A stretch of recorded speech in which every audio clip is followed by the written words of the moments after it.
होता है? Have you heard of the term retail before? क्या मीन करता है? क्या दिमाग में आपके आता है जब मैं बोलती हूँ कि retail? What is the first thing that comes in your mind? जो सेल्स करते हैं हमारे, जो मैनेजमेंट करते हैं, जो स्टोर होते हैं, जो मैनेजमेंट करते हैं वो मैनेजर्स होते हैं, जो सेल्स करते हैं वो सेल्समैन होते हैं। जो स्टॉक मैनेज करते हैं कि हमारे पास क्या क्या है, क्या क्या हमको और ऑर्डर करना है और कैसे हमको स्ट्रेटेजी बनानी है, या कैसे हमको सिस्टमेटिक वे में स्टोर डिज़ाइन करना है कि लोग कस्टमर इधर से आए तो इधर से एग्जिट करेंगे। ठीक है, मतलब एक रफ आइडिया। तुम बताओ मानसी, क्या समझ में आता अगर रिटेल बोलती हो तो? स्टॉक तो बड़ा बड़ा वर्ड। देखो हिंदी में अगर बोले ना तो रिटेल का क्या मतलब होता है? खुदरा सुना व्यापार। जब आप एक रिटेल वर्ड सुनते हो तो आपके दिमाग में आता है कि एक दुकान होगी, ठीक है, एक शॉप होगा बेसिकली। अब इसमें हम देखेंगे, आज हम डेफिनेशन करेंगे, कैरेक्टरिस्टिक्स और ट्रेंड्स देखेंगे, ठीक है। ये है स्टैंडर्ड डेफिनेशन रिटेल का, आप इसको लिख लो। ये देखो, आपको लगेगा कि इजी है, इसमें बस एक छोटा सा ट्रिक है जो आपको समझना है, जो आपका बिल्कुल, this is the definition which is retailing is a process of selling goods and services to the final consumer for personal और हाउस होल्ड यूज। अब इसमें सबसे ज्यादा जो आपका क्रक्स ऑफ द मैटर है वो ये है, फाइनल कंज्यूमर। रिटेल को हम कैसे डिफाइन करते हैं? आप सेल कर रहे हो फाइनल कंज्यूमर को, तो अब आगे चल के उस पर्टिकुलर गुड का कोई भी डिफरेंट बिजनेस पर्पस नहीं होगा, ठीक है। It will be for the final consumption. समझ में आया? तो ये क्रक्स ऑफ द मैटर है कि जब भी आप सेल करते हो गुड्स और सर्विस को लास्ट कंज्यूमर को, वो क्या होता है आपका? रिटेल होता है। अब इसमें ना हम कुछ, ये देखो, ये इसके डिटेल्ड एक्सप्लेनेशन है। इसमें आप देखोगे कि आप यूजुअली किसको दोगे? फैमिलीज को दोगे, पर्सन्स को दोगे, जो उसको कंज्यूम कर रहा है, हाउस होल्ड हो जाएगा।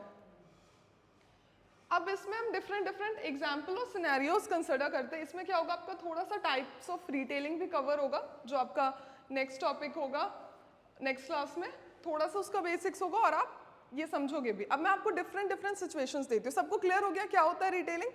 ठीक है, अब मैं आपको डिफरेंट सिचुएशंस देती हूँ। ओके, आप मुझे बताओ, आपका नाम क्या है? मुस्कान। ठीक है, एग्जाम्स आने वाले हैं। मुस्कान ने नोट्स खरीदे प्रीवियस ईयर्स वाले, ठीक है। उसे लास्ट में रियलाइज हुआ कि अब तो शायद मेरे से ना हो पाएगा। उसने अपने फ्रेंड को दे दिया और बोला, सुन मुझे 50 रुपए दे दे या तू मुझे ट्रीट दे दियो।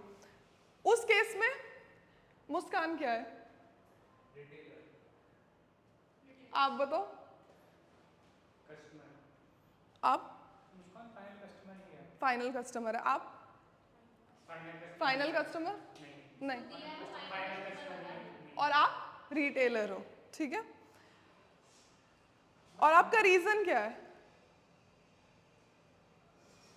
जो स्टोर्स कोई आइटम अगर सेल होता है, उसने हमें सेल कर दिया, तो हम उस फाइनल कस्टमर तो हम ही होंगे, क्योंकि हम हाउस होल्ड पहले इसने जब यूज़ किया नोट्स एंड पर इसने पहले पर्सनली खुद यूज़ किए। आफ्टर जब इसको रियलाइज हुआ कि अभी मेरे यूज़ का नहीं है, देन इसने सेल आउट कर दिया। ओके, आप बताओ आपका क्या रीजन है कि क्यों वो रिटेलर हो गई? उन्होंने पहले बाय करा, ओके कस्टमर हुए, ओके यूज़ करने के बाद इनको सेल कर दिया, तो ये फाइनल कंज्यूमर हो गए, क्योंकि इन्होंने लास्ट में इन्होंने कंज्यूम करा है। ठीक है, उसके बाद इन्होंने सेल नहीं कराया आगे, तो ये फाइनल कंज्यूमर हो गए, ये कस्टमर हो गए, इन्होंने खरीदा है। ठीक है। अब इसमें एक और छोटा सा कॉन्सेप्ट, इस एग्जाम्पल को ट्विस्ट करती हूँ, ठीक है। आपने एक बुक खरीदा, आपका सेमेस्टर शुरू हो रहा है, आपने बड़ी बड़ी बुक्स खरीदी, आपने सेमेस्टर खत्म करा और फिर आपके वहाँ वो आता है, कूड़ा वाला आता है या सेकेंड हैंड बुक स्टोर्स होता है, आपने उसमें जाके बेच दिया, तो उससे क्या हो गया? रीयूज हुआ ना, रिटेल तो नहीं हुआ। तो इसका पॉइंट ऑफ व्यू सही है, क्योंकि अब ये कंफ्यूजिंग है, इसीलिए मैंने ये वाला एग्जाम्पल डिस्कस करा। देखो उसमें थोड़े टाइम बाद कोई और भी उसको यूज़ कर ले रहा है, ओके। लेकिन जब मुस्कान गई दुकान पे खरीदने के लिए, उसने फाइनली 150 रुपए दिए और उस नोट्स को अपने साथ लेके आई। अब उसके बाद वो नहीं पढ़े, अपने छोटे भाई को दे दो, कबाड़ी वाले को दे दे, हमारा मार्केटिंग का प्रोसेस वहां पे खत्म हो गया, ठीक है। क्या हो गया, हमारी फाइनल सेल्स हो गई, right from the writer, manufacturer, producer, उसके बाद होलसेलर, रिटेलर और फाइनल कंज्यूमर। अब कंज्यूमर जो करे, समझ रहे हो, उसे पढ़ना है वो पढ़े, उसको अपने छोटे भाई को दे देना है, कबाड़ी वाले को दे देना है, दोस्त को दे देना है, ठीक है। वो उसका पर्सनल क्या है, उसका पर्सनल कॉल है। आपका मार्केटिंग का प्रोसेस कहाँ से शुरू हुआ, मैन्युफैक्चरिंग से, ठीक है। कहाँ पे आके खत्म हुआ, जब आपने फाइनल सेल्स परफॉर्म कर ली, ठीक है। ये क्लियर है, ठीक है, क्योंकि इसको लेके रिटेलिंग में कंफ्यूजन होता है, ठीक है। कोई डाउट है तो पूछो, अगर तुम्हें लग रहा है कि ये आर्ग्यूमेंट। रिटेल और फाइनल कस्टमर के बीच में भी कई बार जो कंज्यूमर्स आ जाते हैं, जैसे कि हमारे फादर है, उन्होंने मैगजीन खरीदी अपने डॉटर के लिए, तो उन्होंने वो कस्टमर बने, कंज्यूम तो कोई और कर रहा है, तो उसके बीच में कस्टमर को इन्वॉल्व होना रिटेल और फाइनल। बिल्कुल सही बोल रहे हो, हाँ बोलो। जो रिटेल के रिटेल पर्सपेक्टिव से देखा जाए तो जो रिटेलर के जो कस्टमर है वो उसके पापा हैं, वो पापा नहीं नहीं नहीं, देखो तुम सही बोल रहे हो, मतलब इसमें रीज़न क्या है, देखो मैं, तुम सही क्वेश्चन करो, इसका मैं रीज़न बताती हूँ। इसका रीज़न यहाँ पे हाउस होल्ड, जो उनकी डॉटर है वो भी अर्न तो नहीं कर रही, ठीक है, वो क्या है, हाउस होल्ड की एक मेंबर है। अगर अर्न कर भी रही है तो हम क्या करते हैं, इकोनॉमिक्स में यूजुअली उनसे household as a unit. तो तुम्हारे क्वेश्चन का ये आंसर है कि वो क्या होगा, फाइनल कंज्यूमर फॉर पर्सनल और हाउस होल्ड यूज, ठीक है।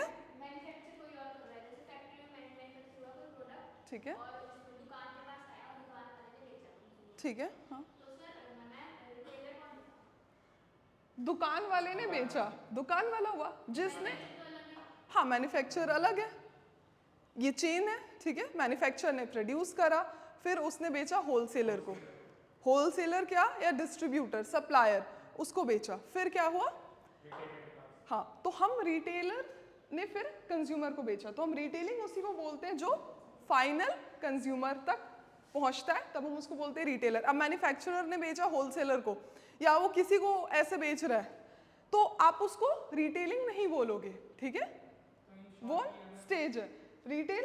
हाँ बोलो। हाँ, जब एग्जैक्टली रिटेल में ये देखो, process of selling goods to the final consumer, ठीक है, एंड फॉर पर्सनल यूज और हाउस होल्ड यूज, ठीक है, क्लियर है, ये होता है आपका रिटेल। ये वाले एग्जाम्पल क्लियर है। अब सेकेंड चीज लेते हैं, ठीक है, आप, हाँ बोलो बोलो, क्या बोल रहे हो, बोलो। उसने बोला कि ना कस्टमर और कंज्यूमर में फर्क होता है, हाँ, कह सकते हो, रिटेल में जो प्रोसेस है वो तो कस्टमर के साथ है डायरेक्टली, सी कंज्यूमर से उसका फर्क नहीं पड़ेगा। सी आप जब रिटेल को डिफाइन करोगे ना, आप कंज्यूमर वर्ड यूज करोगे, क्योंकि ये फाइनल सेल्स है, वो क्या कर रहा है, खुद के लिए कंज्यूम कर रहा है। कस्टमर वर्ड के और एस्पेक्ट्स आ सकते हैं, और यूजुअली क्या होता है, इसको बिजनेस मार्केटिंग में आप ज्यादा ये करके यूज करोगे, ठीक है, ये वाला चीज क्लियर है, ठीक है। अब सेकेंड एग्जाम्पल लेते हैं, ओके। अब किसी को ऐसा कोई है जो पेंटिंग बहुत अच्छा करता है या आर्ट एंड क्राफ्ट में है, कोई नहीं, हाँ, क्या करते हो, नॉर्मल, ठीक है। जैसे रक्षाबंधन था, अब किसी का क्या नाम है तुम्हारा, ऋत्विक, ऋत्विक की ना ड्राइंग स्किल्स बहुत अच्छी है, उसने बोला कि मैं हाथ से कार्डबोर्ड से ऐसे राखी बनाऊंगा और उसको मैं सेल करूंगा, ठीक है।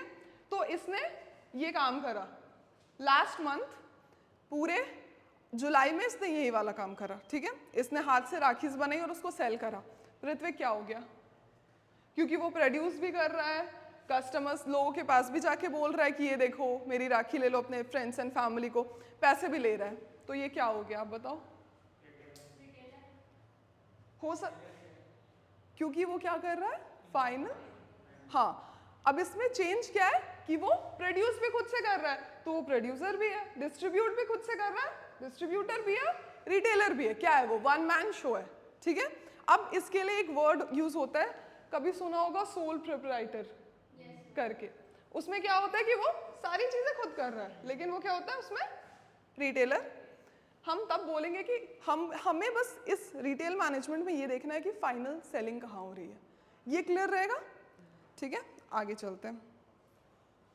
ये आपका सप्लाई चेन है जो हमने बात करी। मैन्युफैक्चरर जो प्रोड्यूस करेगा, जो डिस्ट्रीब्यूट करेगा, और रिटेलर क्या करेगा? लास्ट में कंज्यूमर को सेल करेगा।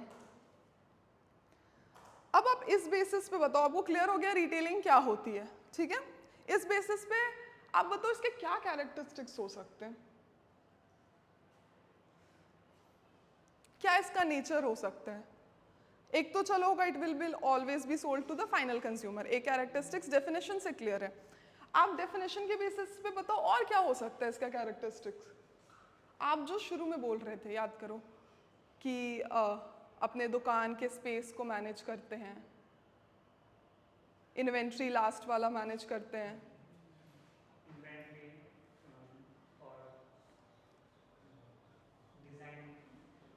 अपने शॉप के डिज़ाइन को, उससे रिलेटेड हो सकता है कुछ। क्योंकि अगर मैं एक रिटेलर हूँ, ठीक है, और मैं अपने पास चीज़ें रख रही हूँ और मैं सेल कर रही हूँ, तो मुझे और किन किन चीज़ों का ध्यान देना पड़ेगा। वो हो सकते हैं इसके कैरेक्टरिस्टिक्स, हो सकते हैं। हाँ बोलो, अरे हो सकते कैरेक्टरिस्टिक्स बताओ। एक तुमने गुड्स एंड सर्विसेज प्रोवाइड करते हैं, हाँ वो रिटेलर सेल कर रहा है गुड्स एंड सर्विसेज, ठीक है। तो ये आपका सबसे पहला होगा कैरेक्टरिस्टिक्स, डायरेक्ट कस्टमर इंटरैक्शन, ठीक है। वो डायरेक्टली कर रहा है। जब आप बार्गेन कर रहे हो, आप किसके साथ में कर रहे हो? प्रोड्यूसर के साथ में कि सर आपने एमआरपी इतनी क्यों रखी है, रिटेलर के साथ में कर रहे हो। सेकेंड पॉइंट क्या होगा? Small quantity. जब मैन्युफैक्चरर बेचता है रिटेलर को, तो एक किताब बेचता है नहीं, थोक के भाव में बिकता है। जब आप जाते हो उधर दरियागंज वगैरह में बुक्स लेने, तो कैसे होते हैं, वहां पे जो आते हैं डिफरेंट एरियाज में लेके जाते हैं, चांदनी चौक में जाते हो, क्या करते हैं, थोक के भाव लेके जाते हैं, है ना, होलसेलर्स लेके जाते हैं। अब आप ये बताओ, जो रिटेलर है वो क्या करता है? वो आपको एक बार में एक बेचता है, तो उसको क्या होता है, स्मॉल क्वालिटी। अब स्मॉल क्वांटिटी से रिलेटेड एक कैरेक्टरिस्टिक्स है, जो गेस कर लेगा उसको नेक्स्ट क्लास में चॉकलेट मिलेगी। सिल्क बड़ी वाली, बताओ गेस करो इससे रिलेटेड क्या होगा। स्मॉल क्वांटिटी से रिलेटेड बहुत इंपॉर्टेंट कैरेक्टरिस्टिक्स है। फेस्टिवल, सैशेज, ठीक है, वो स्मॉल क्वांटिटी हुई। मैं एक रिटेलर हूँ, ठीक है, मेरी एक दुकान है, मैंने फ्लोर मैनेज करा, इन्वेंट्री मैनेज करा, जैसे उसने बोला, ठीक है, वो उसके सेकेंडरी कैरेक्टरिस्टिक्स में मैंने देख लिया। मैं डायरेक्टली कंज्यूमर से कर रही हूँ, नहीं कम कर सकते 10 रुपये एमआरपी पे, तो जो भी है मैं बात कर रही हूँ, सर एक और ले लो, ये भी आपके कोर्स का है, ये मेरा डायरेक्ट डीलिंग भी चल रहा है। मैं स्मॉल क्वान्टिटीज़ रख रही हूँ क्योंकि मेरे पास सब तरह के लोग आ रहे हैं। ये बताओ इससे रिलेटेड इसका सेकेंड कैरेक्टरिस्टिक्स क्या होगा?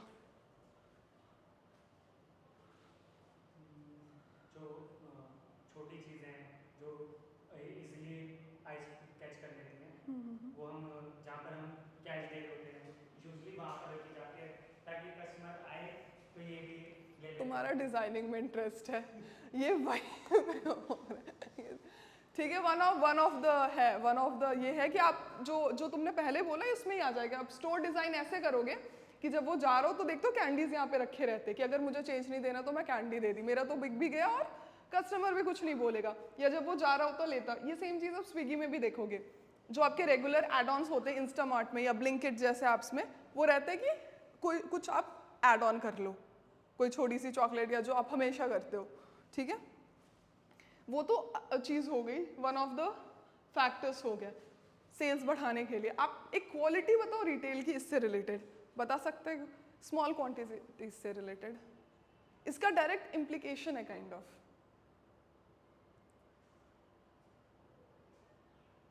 नहीं आ रहा है, ठीक है। वैरायटी, जब आप स्मॉल क्वालिटी में रखोगे तो आप बहुत सारी वैरायटीज रखोगे, क्योंकि हर तरह के कस्टमर्स आ रहे हैं, ठीक है। मैं अब कभी किसी क्लोथ के शॉप में जाते हो, आप क्या बोलते हो कि सिर्फ ये वाली शर्ट दिखाओ, नहीं ये दिखाओ, इस तरह का दिखाओ, अच्छा ये नया माल है क्या, हाँ। तो जो आप कस्टमर को, अपने फाइनल कंज्यूमर को इम्प्रेस करो, मतलब आप क्या चाहते हो कि सेल्स हो, तो one of the very important factor is कि वाइड वैरायटी रहेगा, ठीक है। तभी तो आएगा ना। अगर मेरे पास, मैंने सिर्फ रखे हुए एक पर्टिकुलर काइंड ऑफ शर्ट रखी हुई है सारी, ठीक है, सारी पिंक कलर में रखी हुई है जो अभी इसने पहनी है, और मैं एक शॉप में जाती हूँ बस यही सारी शर्ट्स है, आप जाओगे आपका लगेगा नहीं, मे बी शायद he is into these kind of, ये एक कस्टमर मिल जाएगा और उस एरिया के बाकी लोग नहीं। So what I will do, मैं एक पिंक रखूंगा, एक ब्राउन रखूंगा, अलग अलग डिफरेंट ब्रांड्स रखूंगा, वैरायटीज रखूंगा, एंड एक और वैरायटी के साथ क्या मैं रखूंगा, डिफरेंट प्राइस पॉइंट्स रखूंगा, ठीक है। मैं एक 350 की शर्ट रखूंगा, एक मैं 1500 की शर्ट रखूंगा, ठीक है। उससे क्या होता है, आपको एक वाइड वैरायटी मिलती है एज अ रिटेलर और मेरी सेल्स होती है। तो this becomes one of the very important characteristics जो मैं आपको बोल रही थी गेस करने, ठीक है। और ये फोर्थ, कन्वीनियंट लोकेशन। अब जो आपका थर्ड पॉइंट है, उसमें आप मेरे को ये बताओ, जब मैन्युफैक्चरर होलसेलर को बेच रहा है तो उसमें वो स्मॉल वैरायटी में बेचते हैं चीजें, वो बेचता है थोक में, वो बेच देगा, ये लो 120 आपका पिंक शर्ट, 120 ब्राउन शर्ट्स, वहां पे आपको ऐसे वाइड वैरायटी की जरूरत नहीं है, लेकिन रिटेलर को जरूरत है, ओके। कन्वीनियंट लोकेशन, ये बहुत ईजी है, कौन एक्सप्लेन करेगा कन्वीनियंट लोकेशन कैसे कैरेक्टरिस्टिक्स है। इसमें देखना पड़ता है कि जो एरिया है हमारा आसपास का, उसमें कैसे लोग रहते हैं, उनके वो इनकम क्या है, कि कितना अप्रोक्सीमेट खर्च कर सकते हैं, मार्केट में दुकानें कहाँ पे है, नहीं जैसे ठीक है, ओके। इनकम के अकॉर्डिंग जो लोकेशन वो सेट होती है और प्राइस भी उसके अकॉर्डिंग रखा जाता है। लाइक नॉर्थ लोकेशन में के हिसाब जाके से हम साउथ की डिशेस हम बेच रहे हैं। ठीक है, तो आप बोल रहे हो इनकम ग्रुप के हिसाब से होता है, ठीक है। आप बोल रहे हो मार्केट के डिमांड और सप्लाई के अकॉर्डिंग होता है, ठीक है। और आप बोल रहे हो जो फूड हैबिट्स हैं उनके अकॉर्डिंग होता है। जैसे आप नॉर्थ में ज़्यादा करके देखोगे कि वहाँ की जैसे दिल्ली में ज़्यादा कॉर्नर्स पे छोले भटूरे मिलेंगे, पर अब साउथ में जाओगे तो आपको डोसा। तो आप बोल रहे हो कि जो कंज्यूमर का फूड हैबिट है उसके अकॉर्डिंग, जो भी मतलब बाइंग पैटर्न है उसके अकॉर्डिंग, ठीक है।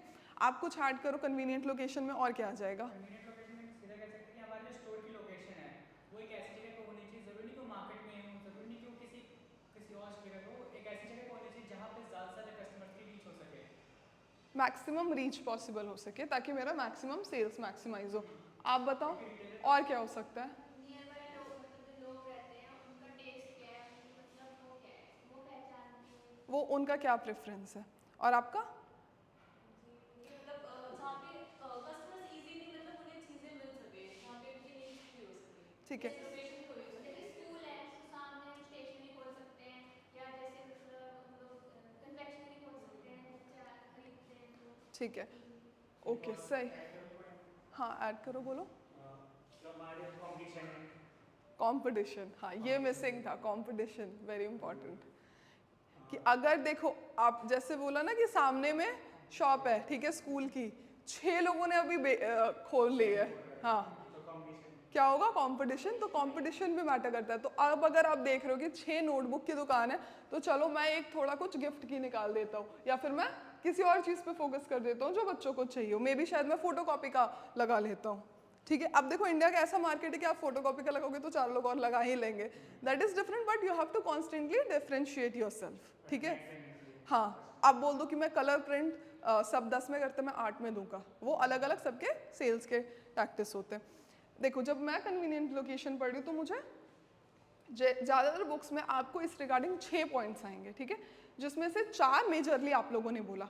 आप लोगों ने बोला फूड एंड प्रेफरेंस का, ठीक है, आपने बोला लोकेशन का, ठीक है, आपने बोला मार्केट प्लेस का, मार्केट का देख के, और एरिया कंपटीशन, ये 2 चीज़, ठीक है। एक चीज़ मिसिंग है, आप बता सकते हो क्या, कन्वीनियंट लोकेशन में जो आता है एक बहुत मेजर चीज़ मिसिंग है।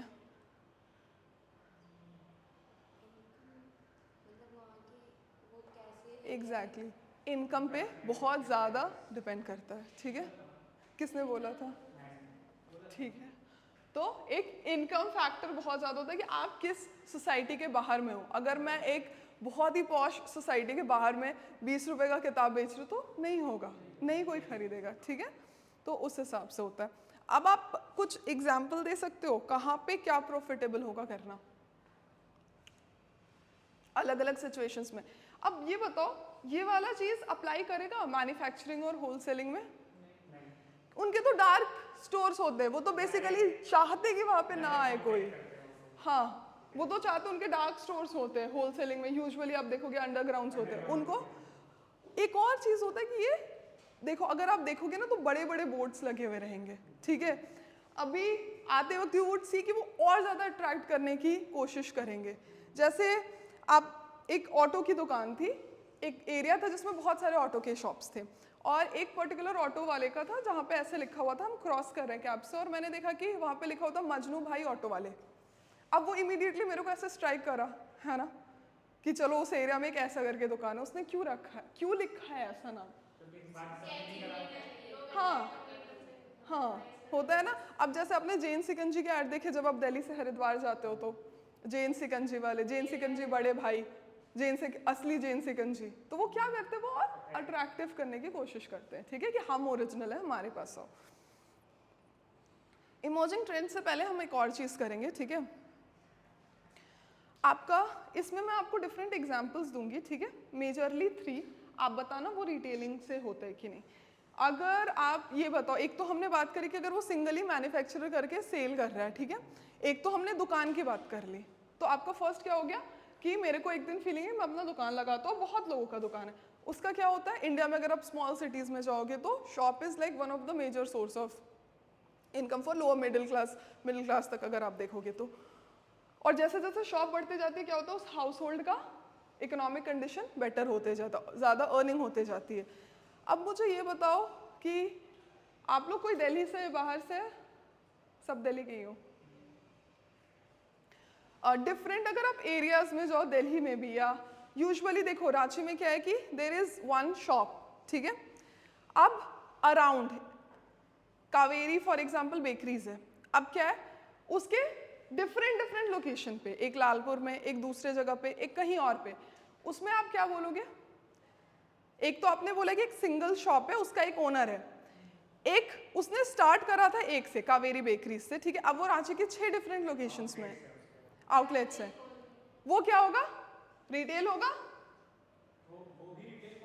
रिटेल पॉइंट्स होंगे, पर उसको हम बोलेंगे चेन, ठीक है, चेन रिटेलिंग, ठीक है। वो आपका किस में हो जाएगा? चेन में, ठीक है, क्योंकि एक सिंगल ओनर है बट डिफरेंट शॉप्स है, ठीक है। अब एक थर्ड है, क्या होता है कि वहां पे जैसे आप यहाँ पे देखोगे एक ब्रांड MBA चाय वाला है, ठीक है, वो यहाँ पे होता है। अब मैं अपने होम टाउन जाती हूँ और मुझे लगता है कि अरे यहाँ पे तो नहीं है, यहाँ पे भी आजकल लोगों का तो मन होता ही है लेने का, वो देख भी रहे हैं सोशल मीडिया पे, और मैं वहाँ पे उसका फ्रेंचाइजी लेके खोल देती हूँ वो स्टोर। तो मैंने क्या किया, उसके ब्रांड आपने खरीद लिया। हाँ, मैंने फ्रेंचाइजी खरीदी और मैं फिर वो चीज़ें वहाँ पे सेल कर रही हूँ, तो मैं क्या होती हूँ? हाँ, फ्रेंचाइजी मॉडल है, पर वो क्या होगा, मैंने हल्दीराम का मॉडल देखा, मेरे शहर में नहीं है, मेरे पास उसकी सारी लोकेशन वगैरह था और मैंने ले लिया, तो क्या है, मैं वहाँ पे क्या हो गई? रिटेल ही हुआ ना वो भी। मैं अपना सामान नहीं बेच रही हूँ, मैं किसी मल्टीनेशनल का सामान बेच रही हूँ, लेकिन मैं कर तो रही हूँ ना, फाइनल कंज्यूमर को ही दे रही हूँ ना। अब जो मैंने दिया एक रसगुल्ला का पैकेट, वो जाके बाहर 2-2 रुपए में तो सबको नहीं बेचेगा ना, तो क्या हुआ? रिटेल ही हुआ, ठीक है। तो इसमें अभी हमने 3 वेराइटीज करी है, ओके। आगे चल के हम और करेंगे, ये बहुत ज़्यादा है, क्योंकि अभी फर्स्ट क्लास से देखो, इसमें अगर हम एक ऑनलाइन चले जाए ना, ई-कॉमर्स वाले में, अमेजोन, इसमें तो एकदम डिफरेंट डिस्कशन हो जाता है, जो हमने 3rd क्लास में करेंगे, ठीक है, क्योंकि वो बहुत ज़्यादा अभी एडवांस तो नहीं, बट बहुत ज़्यादा बॉदर नहीं करते, ठीक है। अभी आपको फर्स्ट कॉन्सेप्ट क्लियर हुआ। इसमें आपका ट्रेंड्स में सबसे पहले आएगा ई-कॉमर्स, क्योंकि आज के टाइम में अगर आप एड्स भी, आपको याद है मार्क ज़करबर्ग जब दिल्ली आए थे थोड़े कुछ सालों पहले, उन्होंने क्या बोला था? We want more and more businesses to come online. अगर आप फेसबुक के एड्स देखो मेटा के, वो क्या रहता है, बिजनेसेस को इंस्पायर करते हैं कि वो ऑनलाइन आए, सेल करें। वो जो एड्स दिखाते हैं कि मिठाई, हाँ मिठाई वाली दुकान है, ऑफलाइन सेल नहीं हो रही तो वो ऑनलाइन चले जाते हैं, देन लोग आने लगते हैं। तो ये मतलब बिल्कुल रीसेंट ट्रेंड है, ओके, जिसमें क्या होता है, ग्रोथ होता है। फिर ये आपका हो गया ओमनी चैनल रिटेलिंग।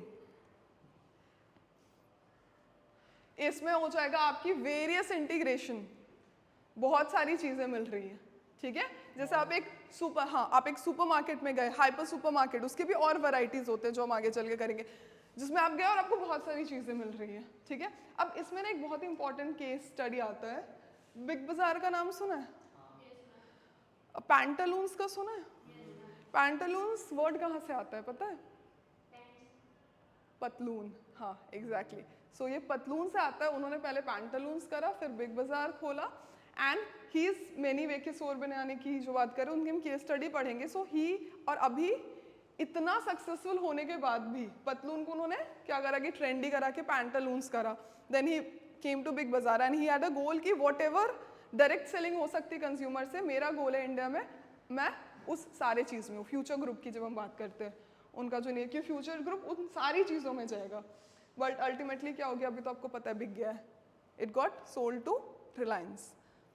सो हम क्या करेंगे कि वो एक बहुत ही इंपॉर्टेंट केस स्टडी है इंडिया के रिटेल की, कि स्टार्टिंग फ्रॉम पतलून एक नॉर्मल स्टोर, फिर उसको पैंटालून करके $multi million बिजनेस एम्पायर करके, एंड देन अल्टीमेटली वो सस्टेन नहीं कर पाया।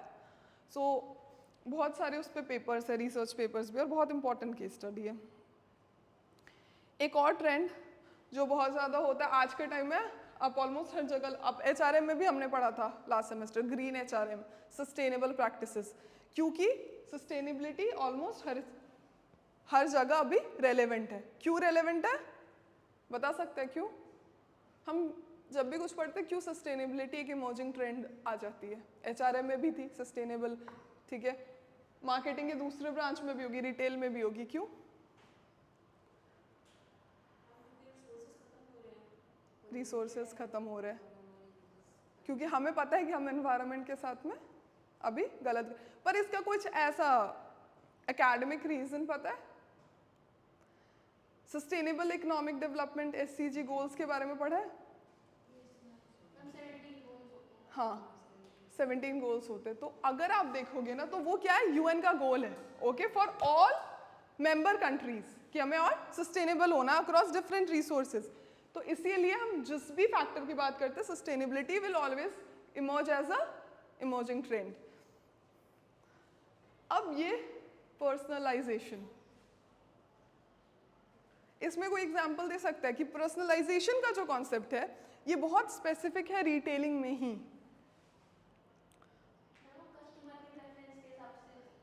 कस्टमर के प्रेफरेंस के हिसाब से हम चीज़ें रखें, प्रोडक्ट्स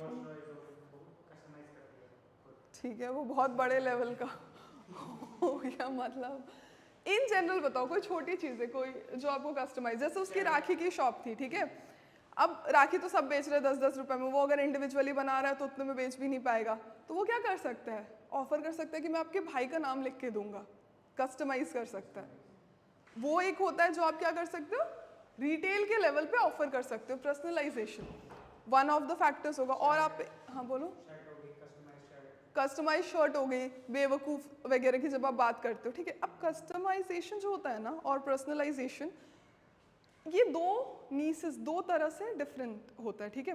एक होता है कि आप पूरे जनरेशन के लिए कर रहे हो, ठीक है, मैंने एक शॉप खोली है, ठीक है, जो जेनजी ऑडियंस को कैटर कर रही है, तो मैं क्या कर रही हूँ, उस तरह के, हाँ उस तरह के स्ट्रिप्स वाले शर्ट्स हैं, वाइट जीन्स है, और क्या होता है आजकल बहुत सारी चीज़ें मार्केट में आ रही है कि जो मिलेनियल्स हैं जो उनके मेमोरी वैल्यूज़ में जाती है कि ये 90s किड्स वापस अपना रिलीव करे, उसके लिए उधर से कस्टमाइज कर रही है, ठीक है। हाँ ओल्ड ट्रेंड्स होते हैं वो उनको कैटर कर रही है, तो एक तो आपका कस्टमाइजेशन हो जाता है कंज्यूमर के बेस्ड में, ठीक है। अब मैं अभी DU के किसी कॉलेज के सामने करूंगी तो मैं किसको टारगेट करूंगी, जेनजी को करूंगी एट दिस अमाउंट, पर मैं गुड़गांव में किसी होता है ना ऐसे करके शॉप्स के बाहर हूँ जहाँ पे बहुत बड़ी, जैसे लोग जहाँ पे काम कर रहे हैं ऑफिसेस का कॉम्प्लेक्स, वहाँ पे क्या करो, वहाँ पे मैं जेनजी चीज़ें बेचूंगी तो शायद से ना हो, हाँ, है ना, उनके अकॉर्डिंग करना पड़ेगा, बिकॉज जो उस एज ग्रुप के लोग हैं। पर्सनलाइजेशन कैसे डिफर है उस चीज़ से? ये तो आपने मार्केटिंग में भी पढ़ा होगा कि मैं काइंड ऑफ सेगमेंट कर रही हूँ, कस्टमाइज कर रही हूँ। पर्सनलाइजेशन में क्या डिफरेंस आ जाता है किसी इंडिविजुअल के लिए? हाँ, और आप बताओ। देखो वो जो हमने बात करी ना सेगमेंटेशन की, वो आप होलसेलर के पॉइंट ऑफ व्यू, मैन्युफैक्चरर के लेवल पे कर सकते हो, लेकिन पर्सनलाइजेशन आप सिर्फ कस्टमर किस में करोगे, ठीक है? ये जो कैरेक्टरिस्टिक्स है ना, ये आपके एग्जाम्स में आते हैं। और जब कैरेक्टरिस्टिक्स देखो, मैंने पेपर चेक करे आप लोगों के, कुछ लोग तो मतलब ऐसा पैराग्राफ्स पे पैराग्राफ्स लिखे जाते हैं जैसे लिटरेचर का पेपर हो, उसमें मतलब आप पढ़ के डिसाइफर कर लो क्या है। तो प्लीज जब भी आप पेपर लिखो तो पॉइंट्स को लिख के एटलीस्ट अंडरलाइन कर दो या अच्छे से लिखो। कुछ पेपर अच्छे थे जिनका मैंने देखा हैंड राइटिंग वगैरह सही थी और उन्होंने कस्टमाइज करा है। तो जब आपको नहीं पता है, ठीक है, अगर आपको नहीं पता है कि एग्जैक्ट आंसर क्या होगा, तो जितना आपको पता है, आपको जैसे हमने 6-7 कैरेक्टरिस्टिक्स डिस्कस करा, आपको 3 याद है, 3 को लिख के हाईलाइट कर दो, फिर आगे पैराग्राफ्स लिखो। तो मैं समझ के कि आधा नंबर देना, आधा पता है।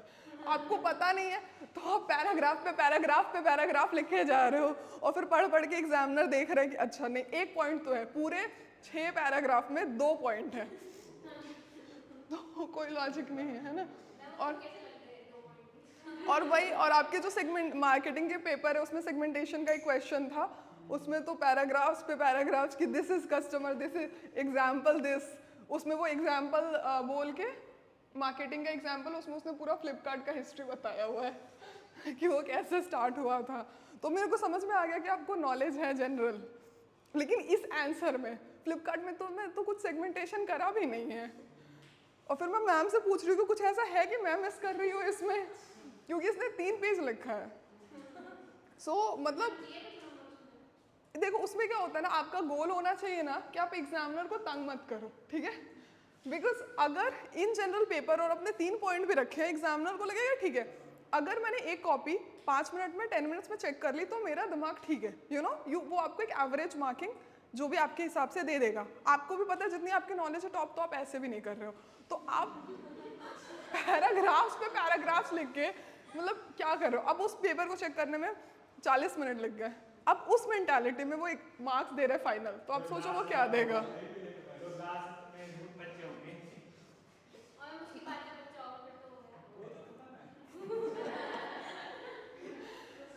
पर उससे पहले जिसका पेपर है वो है ना, तो आपका मकसद ये नहीं होना चाहिए कि मैं कुछ भी लिख के आ जाऊँ। आपका मकसद कि जितना मुझे नॉलेज है उसमें आप कैसे एक सीमलेस करोगे, आप आसानी से लिखो, एग्जामिनर आसानी से लिखे, जो नंबर काउंट करे वो आसानी से काउंट करे, ठीक है, वो 10 पेज यूजलेस वो करके देख रहा है, तो होता है ना एक सीमलेस प्रोसेस रहे, तो आपको भी ढंग के नंबर आएंगे और वो ढंग का चीज़ होगा। ब्लफ करने की कोशिश में 6 पैराग्राफ देख के तो ऐसा है नहीं कि 6 पैराग्राफ देखेंगे अरे बड़ा नॉलेज है इसको फुल मार्क्स दे देते, ऐसा तो कोई एग्जामिनर नहीं करेगा, है ना। तो आप जब कैरेक्टरिस्टिक्स लिखोगे तो प्लीज ऐसे लिखना, ठीक है? फिर आपने एक बारी पर्सनलाइजेशन लिख दिया, इसके नीचे आपने एक लाइन लिख दी, फिर आप लिखो आपको जितना नॉलेज है उसके बारे में, ठीक है? लेकिन आप अपने पॉइंट्स अच्छे से लिख दो। अगर आपको लग रहा है कि मुझे और लिखना है, पेपर भरना है, तो आप पॉइंट्स लिख दो, उसके बाद लिखो, ठीक है? तो एक क्लैरिटी रहती है। इसका कौन देगा आंसर? हमने पूरा रिटेल का डिस्कस करा, बताओ उसका इम्पैक्ट क्या है, ऑनलाइन में क्या इम्पैक्ट होगा? सेल्स कम हो गई रिटेल स्टोर्स की। रिटेल स्टोर्स की सेल्स कम हो गई। दो इम्पैक्ट्स हैं, दो इम्पैक्ट पड़ा है। पहला तो एक तरफ सेल्स कम हुई, कई जगह पे सेल्स बढ़ी नहीं है। कैसे? कुछ ई कॉमर्स प्लेटफॉर्म से, जैसे कि हाँ। से ब्लिंकिट हो गया, जेप्टो हो गया, इनका अगर वो देखा जाए तो मॉडल है, वो मॉडल ही फिर लोग आसपास के रिटेल स्टोर से ही उठाते हैं सामान। ये मीडिएटर के मतलब मीडिएटर वो सब अलग बात है। ये पर आजकल वो अपने डार्क स्टोर्स करते हैं। जिनमें ट्रेडिशनल स्टोर की बात हो रही है, जो पहले ई कॉमर्स के साथ नहीं जुड़े हुए उनकी बात हो रही है, तो वो तो ब्लिंकिट और इन सब के साथ अटैच नहीं है पहले से। वही चीज़ कह रहे हो, दो इम्पैक्ट है, एक तरफ बढ़ा भी, एक तरफ कम भी हुआ है। जो अटैच है उसका वो कम हुआ है, लेकिन ई कॉमर्स तो बाद में अपनाया है ना, दूसरे स्टोर्स ने भी पहले तो अपनाया नहीं होगा कि ब्लिंकिट के ठीक है, देखो दोनों की डिस्कशन में एक ही बात निकल के आ रही है कि जैसे आपने बात करी है, कुछ लोगों का फ़ायदा हुआ है, डेफिनेटली कुछ लोगों का फ़ायदा हुआ है और कुछ लोगों का नुकसान भी हुआ है। आप देखो स्मॉल सिटीज़ में देखोगे कि हमेशा हर जगह पे छोटे छोटे शॉप्स होते हैं, तो वो क्या करते हैं कि वहाँ से अपना बेच रहे हैं। पर बड़ी सोसाइटीज़ में क्या होगा कि वो 5 मिनट में ब्लिंकिट से ऑर्डर कर लेते हैं। तो अलग अलग आपके पैरामीटर्स ये चेंज हो रहा है। अब वो तो अपना डार्क स्टोर्स ले रहे हैं और ये ओमनी चैनल वाला हम डिस्कस करेंगे। इसका क्या इम्पैक्ट होता है? आपको लगता है कि मैं एक दुकान में जा रही हूँ, आप चीज़ें लेके आ रहे हैं, ठीक है, वो ज़्यादा मेरे लिए, मुझे शॉपिंग करना है, मैं एक मार्केट में चली गई, शादी की शॉपिंग करनी है फॉर एग्जांपल। आपने एक जगह से क्लोथ्स लिए, एक जगह से आप क्या लोगे, जो सजाने की चीज़ें होती है, ठीक है, एक जगह से आप गिफ्ट्स लोगे, आप एक जगह से ज्वेलरीज लोगे, ठीक है, आप लाजपत नगर में गए, आप सारी ये लेके आए, ये बेटर है? या फिर आप एक मॉल में एंटर करते हो and you get all these facility, एक स्टोर में एंटर करते हो और आप सारी चीज़ें लेते हो। जैसे आजकल आप देखोगे बहुत सारे ऐसे स्टोर्स हैं जो सारी चीज़ें ऑफर करते हैं, ठीक है, तो वो ज़्यादा बेटर होता है या ये ज़्यादा बेटर होता है? जहाँ साथ मिलेगा वो ज़्यादा अगर कस्टमर प्रेफरेंस को साइड रखा जाए तो मॉल वर्सेस वो जो पर्टिकुलर स्टोर है ना वो ज़्यादा बेटर है। अच्छा, आप ये बताओ कि डिफरेंस क्या हो जाता है? एक हमने कैरेक्टरिस्टिक्स डिस्कस करा है, वैरायटीज उसमें कम हो जाएगी। वैराइटीज किस में, नॉर्मल शॉप्स में कम होगी एंड लाइक हाइपर मार्केट में ज़्यादा होगा। मतलब नॉर्मल एक शॉप एक में जगह ज़्यादा पसंद नहीं होगी। आए तो दूसरी हाँ, जगह पे नॉर्मल शॉप जाएंगे। में तो काफ़ी ऑप्शन है। काफ़ी ऑप्शन है, बहुत पे- कम होंगे। लेकिन जब वहाँ पर है वहाँ कम होंगे और वहाँ पर जो होगा प्राइस भी हो सकता है हाई हो। एग्जैक्टली। तो आप बोल रहे हो कि एम्बियंस मॉल में कम वैरायटी है compare to Lajpat Nagar, kind of हाँ। लेकिन वहाँ पे 150 स्टोर्स हैं across price points. Ma'am price में डिफरेंस होगा क्या? मैम फिर प्राइस में तो डिफरेंस होगा। एग्जैक्टली तो दो चीज़ आती है, एक तो आपका प्राइस पॉइंट है, ठीक है, कस्टमर किस तरह के कस्टमर को आप टाइप कर रहे हो। अगर हम कॉलेज स्टूडेंट्स हैं तो हम प्रेफर करें कि हम शॉप से जाके सब कुछ ले लें। अगर मैं एक वर्किंग प्रोफेशनल हूँ, मेरे पास कम टाइम है, एक दिन की छुट्टी ली है, तो ऑब्वियसली कि उस दिन मॉल से जाके लेके आएंगे, बिकॉज एक तो मनी का कॉन्स्टेंट है। सेकेंड चीज़ आपका आ जाता है, मार्केटिंग में कुछ भी डिस्कस करोगे सेगमेंटेशन आएगा ही, ठीक है। एक उसमें एक बहुत इंपॉर्टेंट पॉइंट आ जाता है जो हमने पहले डिस्कस करा, पर्सनलाइजेशन का। आजकल मॉल्स ट्राई कर रही हैं। अब फॉर एग्जांपल आपकी एक शॉप है, बहुत टाइम से वहाँ पे जा रहे हो, मैं अगर वहाँ पे जाती हूँ और मैं बोलती हूँ कि ये सूट मुझे नहीं चाहिए, इस तरह का ला दो, या ये वाला सूट मेरे साइज में नहीं है, आप कर दो, बोलेंगे अरे तुरंत कर देता है मैडम, ऊपर हमारा दर्जी बैठा है, वो अभी आपको टेलर करके दे देगा, है कि नहीं? ये चीज़ है। आज अवेलेबल है, 2-3 दिन में आ रहा है। हाँ, 2-3 दिन में आ जाना, जो वो मार्केट होता है उधर पहले से बिठाया रखते हैं कि अभी 5 मिनट में आपका होटल तैयार हो जाएगा, आप आके ले जाना, पहले से उनकी वो कांटेक्ट रहती है जो भी वहाँ पे लोकल टेलर्स रहते हैं, ठीक है। सेकंड चीज़ रहती है कि उनको मेरे टेस्ट का पता है। एक शॉप है जहाँ पे मैं 16 साल से जा रही हूँ, दे नो दैट कि ये गर्मियों के कपड़े यहीं से, ठंड के कपड़े यहीं से खरीदेंगी, तो वो पहले आके कॉल कर देती कि मैम सितंबर आ गया, आपने जिस तरह के स्वेटर्स बोले थे हमने मंगा दिए। ये सारे मॉल्स में क्या आपको ये मिलेगा? अब एक उसमें साइज का स्टैंडर्डाइजेशन है, स्मॉल है, मीडियम है, लार्ज है, एक्स्ट्रा लार्ज। अब कोई है जो लार्ज और एक्स्ट्रा लार्ज के बीच में आ रहा है, बहुत पॉपुलेशन है, आपके पास क्या ऑप्शन है? तो मेन ये डिफरेंस हो जाता है, ठीक है। तो इसमें आजकल वो बहुत कोशिश कर रहे हैं कि इस चीज़ में बीट करने का। अगर आप ऑनलाइन भी देखोगे, अब सारे जितने भी प्लेटफॉर्म्स हैं ऑलमोस्ट इजी रिटर्न का आपको फैसिलिटी देते हैं। हाँ, क्योंकि दैट वाज जब आया था ना ई कॉमर्स इंडिया में, तो that was one of the very major roadblock, कि एक तो इंडिया में लोग छू के लेना पसंद करते थे, फिर सेकंड में क्या हो गया कि वो रिटर्न अगर नहीं कर पा रहे तो मेरे पास स्टक हो गया। और स्टिल अगर आप देखोगे तो ई कॉमर्स पेनिट्रेट नहीं कर पाया है to the real India because of this, क्योंकि लोग भरोसा नहीं करते हैं। अगर आप अभी भी अपनी मम्मी को जाके बोलो कि ये वाली चीज़ है, नहीं करेंगे, है ना, लेकिन नहीं, कैसे होगा, ऑनलाइन में सब खराब आता है, छू के जाके लेना है ना। हाँ, फ्रॉड हो जाता है। मिल्टन की बॉटल अमेज़न से हमने मंगाई थी, मिल्टन की बॉटल और वेइंग मशीन दोनों एक साथ मंगाए थे। वो तो अमेज़न प्लेस में पहले ही प्रीपेड कर दिया था, तो बॉटल नहीं आई। वो मतलब स्पेशली वैन आती है अमेज़न की, बड़ा सा पैकेट देके गए, उसमें बॉटल नहीं निकली, सिर्फ वेइंग मशीन निकली। तो पापा ने, मतलब मेरे पापा ने इतनी कंप्लेंट्स करी सब जगह, मतलब बहुत कुछ कस्टमर केयर में वहाँ पर भी करा, लेकिन कोई हल नहीं निकला। ईमेल्स भेजे, वही होता। और ये ऑलमोस्ट सबको एक ऐसा एक्सपीरियंस होगा, है ऑनलाइन में कुछ ऐसा गलत हुआ हो, है जो उसने बोला है। मेरा तो है एक्सपीरियंस, जैसे मीशो में जब शुरू में आया था तो सबने ऑर्डर कर लिया एंड देन बहुत ख़राब निकला कुछ चीज़ें, हाँ जो दिख रहा है वो है नहीं। So this is one of their major challenges जिसको करने की कोशिश करते हैं। जैसे उन्होंने बोला जो अच्छी कंपनीज है जिनका मकसद नहीं है फ्रॉड का, जिनका मकसद है कि और सेल्स हो, तो हाँ ये जो प्लेटफॉर्म होते हैं, ये जो ट्रस्टेड का बैच है वो बेच भी देते हैं कई बार जो रिटेलर्स होते हैं ऑनलाइन में। बहुत सारी चीज़ें ऑनलाइन, और कंपनी के लिए भी एक बहुत बड़ा चैलेंज हो जाता है। अगर किसी ने करा है अमेजोन से इंटर्नशिप अप्लाई करा है, अभी खुला है, हम लोगों ने करा था, तो उसमें अगर आप देखोगे ना तो वो बहुत ज़्यादा, बिकॉज वो कंपनी के लिए एक बहुत बड़ा चैलेंज है क्योंकि नीचे लेवल पे काफ़ी लोग इन्वॉल्व है, तो इसको रिस्टोर करना is one of their biggest challenges जिस पर वो बहुत काम करते हैं कि जो पैकेट डिलीवर हो रहा है वो कैसा हो रहा है। अभी अगर आप देखोगे तो अभी बहुत इंप्रूव हुआ है कि मिसिंग का आप कंप्लेन कर देते हो। ज़्यादातर केसेस में पहले रिफंड देना वो नेक्स्ट टू इम्पॉसिबल, अब वो इजीली रिफंड कर देते हैं, है ना। तो ऐसा भी है कि जैसे हमें ऑर्डर नहीं चाहिए उसी टाइम कैंसिल करके वापस भी ले सकते हैं, और ये उसके लिए लॉस है, लेकिन फिर भी अभी वो क्या कर रहा है, गेन करने की कोशिश कर रहा है हमारा भरोसा ऑनलाइन शॉपिंग पे, ताकि वो और अंदर तक पेनिट्रेट कर जाए, ठीक है, इंडिया में। क्योंकि जितनी हमारी पॉपुलेशन है वो ज़्यादा शहरों तक जाता है तो क्या होता है, और एडवांटेज होता है, ठीक है। अब हम अपना सेकेंड यूनिट स्टार्ट करेंगे।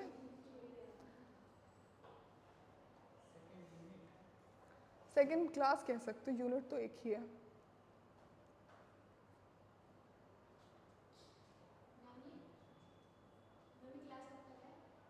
क्या 2 बजे तक है, ब्रेक चाहिए क्या? अच्छा ठीक है।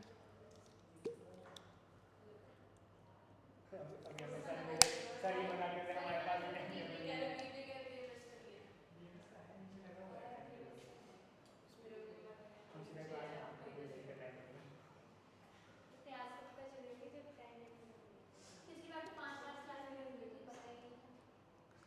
अब ये हम जितनी क्लासेस मिल रही है वो तो अच्छी चीज़ है ना, क्लासेस मिल रही है, क्योंकि आपको तो सिर्फ संडे को होता है। मतलब हमारी जो पीएचडी में हमें आपसे ज़्यादा क्लासेस लेनी पड़ती है, क्योंकि आपकी तो फिर भी 5 वीक में 1 दिन है, कहीं पे भी जाओ तो वीक में 3 to 4 डेज होती है। तो 1 दिन की क्लासेस है, 1 दिन का तो ले ही सकते हो तुम लोग।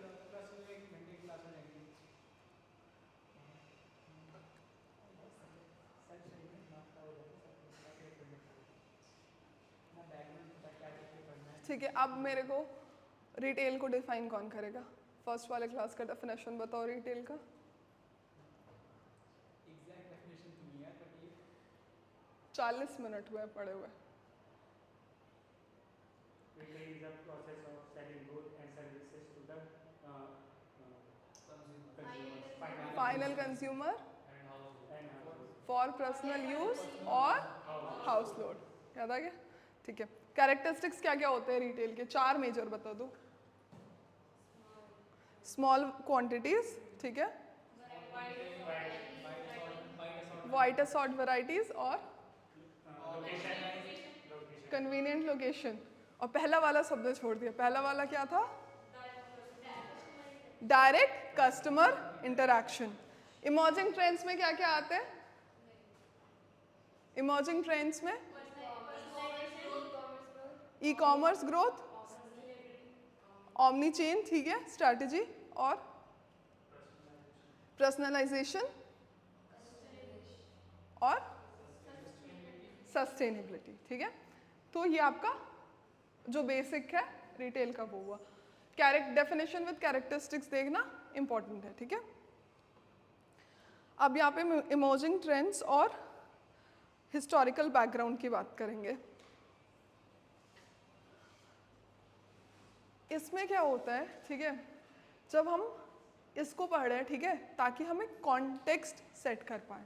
हम रिटेल मैनेजमेंट पढ़ रहे हैं इंडियन कॉन्टेक्स्ट में, ठीक है, majorly we will take example from others countries, we will see कुछ अगर मेजर इवेंट हुआ है वहाँ पे तो हम 2 से 3 बार शायद डिस्कस करें, लेकिन हम मेजर पढ़ेंगे इंडियन कॉन्टेक्स्ट में, ठीक है।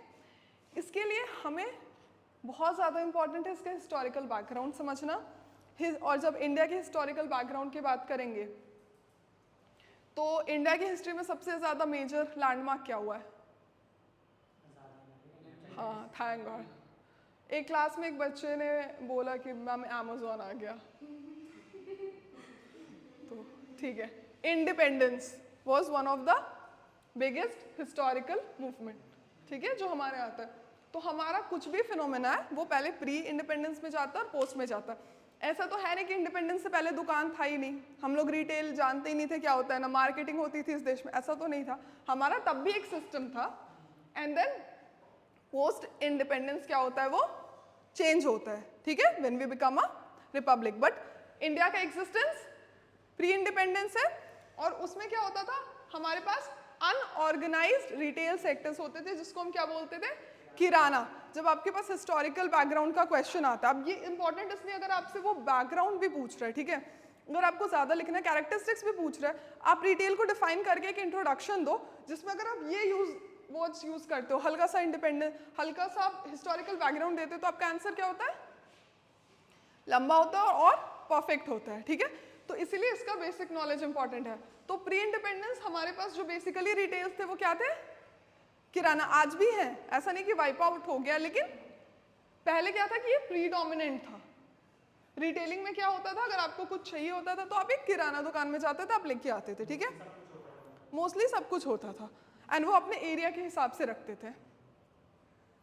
इसमें उस समय अगर आपने पढ़ा होगा तो क्या होता था, हमारे पास सस्टेनेबल विलेज सिस्टम था, काइंड ऑफ विलेज इकोनॉमी जो थी वो खुद में सेल्फ सस्टेनेबल होती थी एट वेरियस ओकेजन्स। और उस हिसाब से तो जो विलेज का प्रोड्यूस हुआ या उस एरिया का, उस डिस्ट्रिक्ट का हुआ, उस हिसाब से लोग कंज्यूम करते थे और लोग ग्रो करते थे, ठीक है। उसके बाद हमारे पास आता है पोस्ट इंडिपेंडेंस, और हमारे पास फिर क्या आता है, डिफरेंट रिटेल फॉर्मेट्स आते हैं, सुपरमार्केट्स आते हैं और डिपार्टमेंटल स्टोर्स आते हैं, ठीक है। ये प्री इंडिपेंडेंट एरा में नहीं था। ये क्या होता है, फिर हमारा रिटेल का ये एक्सपैंड होता है। प्री इंडिपेंडेंट में रिटेल क्या है, दुकान है, ठीक है, या तो एक स्पेसिफिक कपड़े की दुकान होगी या एक किराना स्टोर होगा। आगे चल के क्या होता है, डिफरेंट वैरायटीज आती है जो हमें पढ़ना होगा। ये अपार्ट फ्रॉम इंडिपेंडेंस आप बताओ और क्या होता है जो आता है, जो इंडिया का इकोनॉमिक पॉइंट ऑफ व्यू से बहुत ज़्यादा एक हिस्टोरिकल मोमेंट है जो चेंज करता है। एलपीजी मॉडल आते हैं, ठीक है,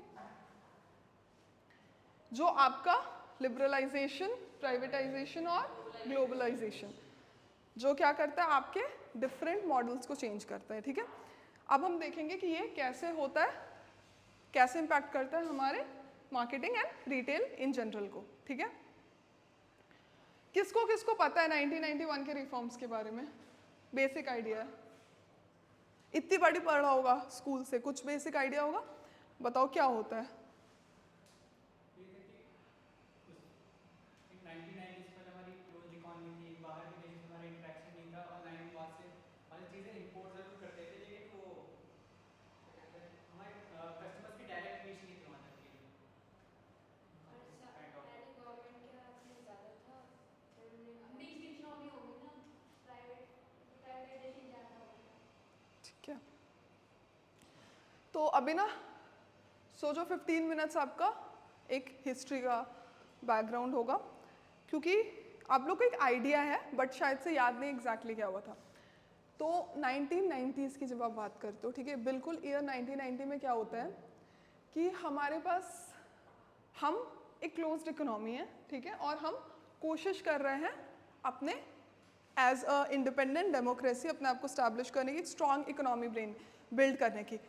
हमारा उससे पहले जो इंडिपेंडेंस के टाइम पे क्या हुआ था, हमारा बहुत ज़्यादा, हम एक बहुत ही वनरेबल स्टेट में थे, हमें आज़ादी मिल गई थी पर इकोनॉमिकली हम काफ़ी स्ट्रगल कर रहे थे, ठीक है।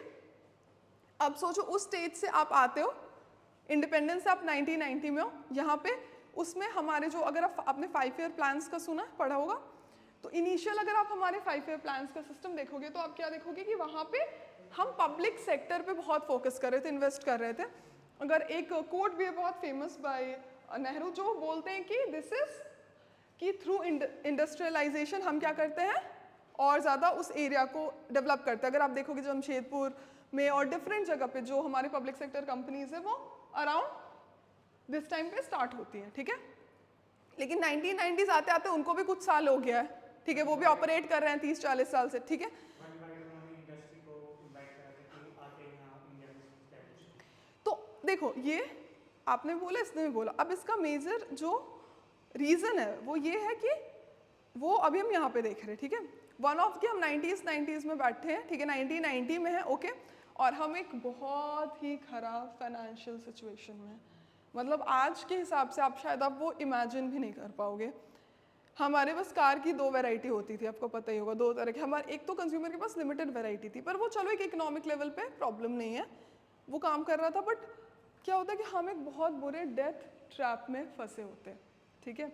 हमारा फिजिकल डेफिसिट बहुत कम हो जाता है। फिजिकल डेफिसिट क्या हुआ आपका कि जो गवर्नमेंट के एक्सपेंडिचर हैं वो गवर्नमेंट के इनकम से ज़्यादा हो जाता है। अब उसके लिए आप क्या करोगे, आप लोन्स लेते हो। ये चल रहा था प्रोसेस, वो लोन लेके कोशिश कर रहे थे पब्लिक सेक्टर को डेवलप करने के। एक टाइम पे ये प्रॉफिटेबल हो जाएगा, हम पैसे वापस कर देंगे, इकोनॉमी हमारी स्ट्रांग होगी। पर हम एक डेट ट्रैप में फंसे हुए थे, जिसमें क्या होता था कि एक डेट ट्रैप से निकलने के लिए, एक कर्जा हटाने के लिए हमें दूसरे जगह से कर्जा लेना पड़ता था। तो ये एक बहुत ही खराब सिचुएशन था। आज के टाइम में आप इंडिया को लेके इमेजिन नहीं कर सकते हो, पर शायद आपने हमारे नेबरिंग स्टेट में ये कंडीशंस देखी होगी। आपने थोड़ा टाइम पहले देखोगे श्रीलंका में क्या क्राइसिस था और पाकिस्तान में क्या अभी बहुत ज़्यादा कर्जा वाला सीन चल रहा है डेट ट्रैप में। बहुत सारे और भी छोटे छोटे कंट्रीज हैं जो फंसे हुए हैं। थैंकफुली हमारा भी नहीं है वैसा सीन, पर उस टाइम पे था। फिर क्या हो जाता है कि हमें जो हमारा गोल्ड होता है कंट्री का, वो तक गिरवी रखना पड़ा था, मॉर्गेज करना पड़ा था, इन ऑर्डर टू जो भी हम अपना डिफ़ॉल्ट कर रहे थे लोन्स पे उसको सेटल कराने के लिए। तो this is a very bad situation. अगर आप उस टाइम का देखोगे तो गवर्नमेंट एम्प्लॉयज़ को पे करने की बस 2 मंथ की सैलरी बाकी थी, सिर्फ 2 हफ्ते और का फॉरेन एक्सचेंज रिजर्व था। तो it was very tragic situation and India was on a verge of economic collapse. Economic collapse होता है तो उसके साथ आप जानते हो फिर कितनी चीज़ें फॉलो करती है। पॉलिटिकल इंस्टेबिलिटी जैसे आपने देखा वहाँ पे होता है, तो उससे क्या होता है कि एक पूरी कंट्री की आइडेंटिटी, उसकी डेमोक्रेसी, हर चीज़ थ्रेटन होती है। तो there is one person, doctor Manmohan Singh, our finance minister, वो उस टाइम पे एक पॉलिसी इंट्रोड्यूस करते, उसको बोलते हैं reforms of 1991, and he does this with he and the then prime minister PV Narasimha Rao or Dr. Manmohan Singh come out with this particular policy in 1991, which in many ways helped us come out of that situation. उसमें वो 3 चीज़ introduce कराते हैं, ठीक है, जिसको बोलते हैं LPG model of growth, liberalisation, privatisation, globalisation. Liberalisation क्या होता है, अब ये आपको हिस्टोरिकल कॉन्टेक्स्ट क्लियर है, ठीक है। अब इन तीनों चीज़ों का आपको मतलब तो पता है, ठीक है, पर अब इसको हम पढ़ेंगे रिटेल के प्रोस्पेक्टिव में, ठीक है। ये हिस्टोरिकल बैकग्राउंड, ठीक है, पर आप रिटेल के प्रोस्पेक्टिव से देखो, ठीक है। लिबरलाइजेशन कैसे रिलेट करता है रिटेल को? आपका ये पोस्ट इंडिपेंडेंस एरा में आप देख रहे हो कि बहुत ज़्यादा, मतलब पहले किराना स्टोर थे, पोस्ट इंडिपेंडेंस थोड़े बड़े बड़े और स्टोर्स अवेलेबल है बड़े सिटीज़ में, पर कुछ मेजर ये नहीं है। क्यों नहीं था? कोई बड़ा बिजनेस क्यों नहीं हो पा रहा था उस टाइम पे? Exactly, the licence Raj. तो अगर आपको 1 फुट से ज़्यादा बड़ा खोलना है कुछ स्टोर, कुछ भी आपको उस तरह का चेन स्टोर का बिजनेस करना है, for a average person it is next to impossible, क्योंकि आपको इतने तरह की लाइसेंसिंग, क्लियरेंसेस लेने पड़ेंगे कि आप वो स्टार्ट कर ही नहीं पाओगे। बहुत कम बिजनेसमैन वो कर पाए थे। जनरली क्या थे, जो बिजनेस कर रहे थे वो हमारी फैमिलीज थी जो ब्रिटिशर्स के टाइम से स्टैब्लिश थी, लाइक द टाटाज, बिरलास। वो होता है ना कि काफ़ी टाइम से चल रहा था, वो बड़ा बिजनेस कर रहे थे। बट एक मिड लेवल बिजनेस जिस पे अभी हम करते हैं वो बहुत मुश्किल था करना because of the licence Raj. तो लिबरलाइजेशन में क्या होता है, exactly, it becomes easier for people to start their own businesses. Okay, आपको अब 1000 लाइसेंस देने की जरूरत नहीं है, कट टू नाउ। अब तो सिंगल विंडो सिस्टम है, आपको लोन्स दी जा रही है कि करो स्टार्टअप, आपके यूनिवर्सिटी में इंक्यूबेशन सेल्स होते हैं। तो उस टाइम पे this was a very big thing कि जब लिबरलाइजेशन होता है आपकी ये चीज़ें हटती, बिकॉज पहले रूल है कि आप अपने स्टोर में, ठीक है, 150 ज़्यादा जो परमिटेड, आप उससे ज़्यादा रख ही नहीं सकते हो। आपको सेल्स भी करना है, तो ये परमिटेड लिमिट है। डिफरेंट फैक्ट्रीज में हर चीज की लिमिट डिसाइडेड थी, तो आप क्या करते हो, आप चाह के भी नहीं बिल्ड कर सकते हो एक बड़ा ये। लिबरलाइजेशन से क्या होता है, ये सारे प्रॉब्लम्स सॉल्व होते हैं। अब अगर आप एक रिटेलर हो और आपका बिजनेस स्ट्रैटेजी सही चल रहा है, जैसे मैंने एग्जांपल दिया था ना आपको कि एक बेकरी से वो बहुत सारी बेकरी, अब वो इजीली कर सकते हैं, क्योंकि एक जगह की लाइसेंस में ही क्या होता था कि पहले तो पूरी जिंदगी निकल रही थी, लेकिन अब after liberalisation you can start 6 different stores if you have that business mind. तो ठीक है, तो ये क्या करता है, आपके रिटेलिंग को इम्पैक्ट कर रहा है। ठीक है, आप बोलो। सेकेंड हो गया प्राइवेटाइजेशन, ये कैसे इम्पैक्ट कर रहा है, डिफरेंट जॉब क्रिएशंस हो रहे, ठीक है इसमें, बट ये रिटेलिंग को कैसे इम्पैक्ट कर रहा है, या मार्केटिंग इन जनरल को बता दो, सोचो।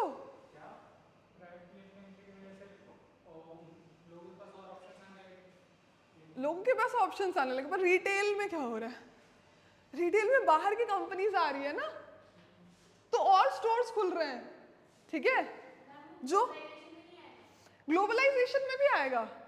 ठीक है, ग्लोबलाइजेशन में वो आएगा कि जो प्राइवेट प्लेयर्स हैं वो इसके साथ में इंटीग्रेट करें, बट वो प्राइवेटाइजेशन में भी तो आएगा ना, कि आपको कोई गवर्नमेंट के कैंटीन्स में नहीं जाना है। ठीक है, डिफरेंट क्या हो रहा है कि आपके लोकल लेवल्स पे भी क्या हो रहा है कि different private companies of India and abroad can now open there retail stores. ठीक है, जैसे अगर आप रिलायंस है, वो इंडिया की कंपनी है, ठीक है, डिफरेंट रिलायंस स्टोर्स तो है ही, है ना, तो ये अब ये तीनों रिलेटेड है, क्योंकि वो प्राइवेटाइज, आप बोल सकते हो तो लिबरलाइजेशन से भी हुआ बिकॉज लाइसेंस राज कम हुआ, तो ऑल दीज 3 आर रिलेटेड। ठीक है, प्राइवेटाइजेशन से क्या होता है कि it becomes easier for private entities okay to come up and do their businesses, be it Indian और अब्रॉड। ओके, ग्लोबलाइजेशन क्या होता है, integration of national economy with world economy. उसमें क्या होता है कि डिफरेंट कंपनीज आती हैं and they can invest, okay,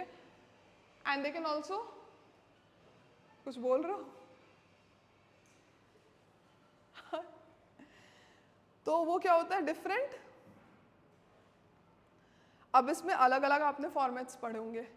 अभी तो आप देखोगे कि बाहर की कंपनी इंडिया की कंपनीज को खरीद भी लेती है ना, कर सकते अभी है, थोड़ा टाइम पहले कर सकते थे जब हम इतने क्लोज इकोनॉमी थे और हम इतने पर्टिकुलर थे अपने कंपनीज को लेके, अपने पब्लिक सेक्टर को लेके, हम नहीं कर सकते थे। अभी देखो बैंकिंग में भी बाहर के इन्वेस्टमेंट अलाउ, अब तो हम इनवाइट करते हैं FDI इन्वेस्टमेंट्स, है ना। सो ये हमारा हिस्टोरिकल बैकग्राउंड है कि from difficulty in doing business so to we have come to ease of doing business. ठीक है, बोलो। और अभी ये इसने ये इम्पैक्ट करा है कि जो बाहर की कंपनी है वो हमारी तो इंडिया की जो नई नई कंपनी लॉन्च हो रही है उनको चलने नहीं दे रही है, कि वो रन नहीं कर पा रही हमारी इंडिया की। और एंड गवर्नमेंट को क्या है, government is like as long as all the rules are followed. ठीक है, अब देख लो, है ना, तो अगर कुछ इलीगल नहीं हो रहा है, कुछ ये नहीं कर रहा है, तो मैं मिनिमम गवर्नेंस, ठीक है, पे वी आर हियर। अगर हमने FDI 50% की 51% की अलाउ कर दी है, ज़्यादा से ज़्यादा अगर हम देख रहे हैं सेंसिटिव है तो हम FDI का लिमिट कम रख रहे हैं, that is max government will do, वो भी कम सेक्टर्स में। लेकिन अपार्ट फ्रॉम दैट वो नहीं आएगी अगर आप इंडियन कंपनी हो तो आपको बचाने हैं। ठीक है, आप कोई एग्जाम्पल दे सकते हो ऐसे डिफरेंट कंपनीज का, जैसे उसने बोला कि वॉलमार्ट ने इंडियन कंपनी को खरीदा, ठीक है, आप बताओ और क्या जो इम्पैक्ट आप LPG का देख पा रहे हो आज की सोसाइटी में।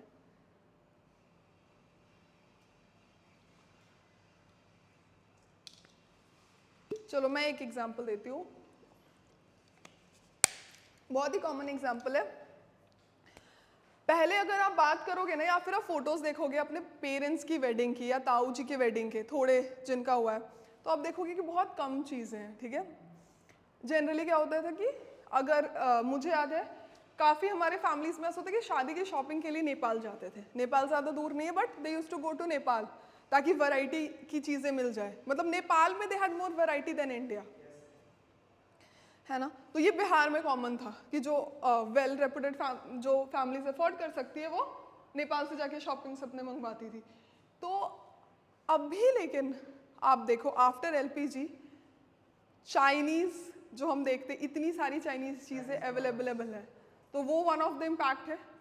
क्योंकि क्या होता था कि पहले क्या होता था कि अगर आपको शादी के डेकोरेशन के लिए उस तरह की चीज़ें चाहिए, बिना ये का लैम्प चाहिए जो ट्रेडिशनल इंडियन चीज़ें नहीं हैं, एक बहुत ही आपको अपने डेकोरेशन के लिए कुछ ऐसे बिल्कुल आई कैचिंग चाहिए, तो शायद वो आपको इंडिया में नहीं मिलेगा, और मिलेगा भी तो उस प्राइस में शायद से नहीं मिलता।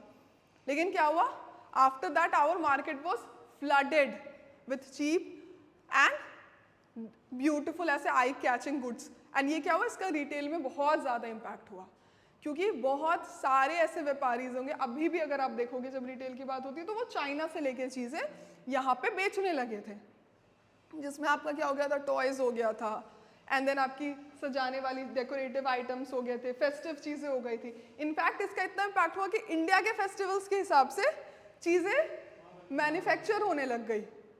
तो आफ्टर अ वाइल, फिर जब थोड़े टाइम के बाद होता था कि बीरगंज जो आपका बॉर्डर सिटी है, जब आप जा रहे हो नेपाल वो कल्चर खत्म हो गया, क्योंकि अब इंडिया में ज़्यादा चीज़ें हैं जितनी वहाँ पे नहीं है, ऑलमोस्ट सेम है, सारी चीज़ें वहाँ पे अवेलेबल है। तो ये आप एक कह सकते हो जो चाइनीज़ गुड फ्लड हुआ, वन ऑफ द इम्पैक्ट हुआ रिटेल में। और कोई बता सकते हो? और वन ऑफ द कैरेक्टरिस्टिक्स जो हमने डिस्कस करा वो इसका ही इम्पैक्ट है, इसका डायरेक्ट इम्पैक्ट है। बताओ। वैराइटीज। मैंने बोला था ना पहले कार की 2 वैरायटी थी। अब इसका रिटेलिंग पे इम्पैक्ट होगा या नहीं होगा? ऑब्वियसली होगा, क्योंकि आपके पास अब ज़्यादा वैरायटी है। 2 शॉप्स है, एक है जो होता है ना आपको 6 तरह की चीज़ें प्रोवाइड कर रही है डिफरेंट प्राइसेस, एक 2 कर रही है, तो क्या होगा? एंड ये इतनी वैराइटीज आई कहाँ से? After the economic reforms, because हमारे पास क्या हो गया, हाँ, हमारा इंपोर्ट एक्सपोर्ट बढ़ गया, हमारा इंटीग्रेशन हुआ वर्ल्ड इकोनॉमी से, तो हमारे पास डिफरेंट वैरायटीज आई। अब अभी आपको कार खरीदनी है तो आपके पास कितनी वैरायटीज है बताओ कार्स की? मतलब 200 तो आप, मतलब 50-60 तो आप गिना सकते हो ऑन हैंड। अगर मैं एक प्राइस पॉइंट भी बोलूँ कि आप 6 लाख के अंदर तक की गाड़ियाँ बताओ जो आप ले सकते हो, तो आपके पास कितनी वैरायटीज हो जाएंगी? आप बाइक्स बताओ कितनी हो जाएंगी? तो एलपीजी का डायरेक्ट इम्पैक्ट हुआ है ना। सो इसीलिए हिस्टोरिकल बैकग्राउंड इंपॉर्टेंट होता है, क्योंकि उसके पहले की रिटेलिंग और उसके बाद की जो रिटेल मार्केट है वो बहुत ज़्यादा डिफरेंट होता है। अब आप देख रहे हो कि छोटे से एक नॉर्मल शॉप है, एक शॉप ओनर है एक बहुत ही छोटे से शहर में, उसकी लाइफ भी इतनी इफेक्ट हुई कि after the economic reforms, few years of economics, उसके पास की भी वैरायटी ज़्यादा हो गई। एक टॉय शॉप है, ठीक है, मान लो सिलीगुड़ी में एक टॉय शॉप है, उसके पास पहले कितने प्रोडक्ट्स होते थे और अभी कितने प्रोडक्ट्स होंगे, है ना। तो ये इम्पैक्ट होता है आपकी इकोनॉमिक पॉलिसीज़ का, ठीक है। तो इसीलिए ये हमारे लिए समझना बहुत इंपॉर्टेंट होता है, और ये इसको एग्जाम पॉइंट ऑफ व्यू से भी ये काफ़ी इंपॉर्टेंट है, क्योंकि आप ये ऑलमोस्ट हर आंसर में अपने अकॉर्डिंग कस्टमाइज कर सकते हो। अब ये नहीं कि इस पर आपको कहानी लिख देना है, लेकिन क्या करना है कि अगर आप एक्सप्लेन करो तो आप लिख सकते हो कि आफ्टर द एलपीजी, उससे क्या होगा, एग्जामिनर को एक आइडिया होगा कि ठीक है इसको पता है, he has tried to understand the subject. मैंने 2 बताया आपको, चलो एक जो हमारी वैरायटी आई वो आफ्टर लिबरलाइजेशन केस की आई, ठीक है। और कोई एग्जाम्पल बताओ जो आपकी डे टू डे लाइफ में।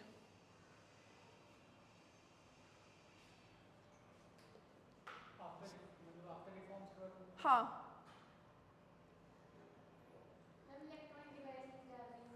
इलेक्ट्रॉनिक डिवाइसेस ज़्यादा आ गए, हाँ कह सकते हो ज़्यादा करके। जैसे अगर आप फ़ोन की बात करो, हाँ टेक्नोलॉजीज़, आपके पास बहुत सारी नई टेक्नोलॉजीज़ आई, ठीक है, जिसको आप जैसे आपको याद होगा 4 से 5 साल पहले जो, हाँ नोकिया का एंड एमआई के फ़ोन्स उतने फीचर्स के साथ जब उतने कम प्राइस में आ रहे थे, पूरा मार्केट हिल गया था सेलफोन वाला, है ना।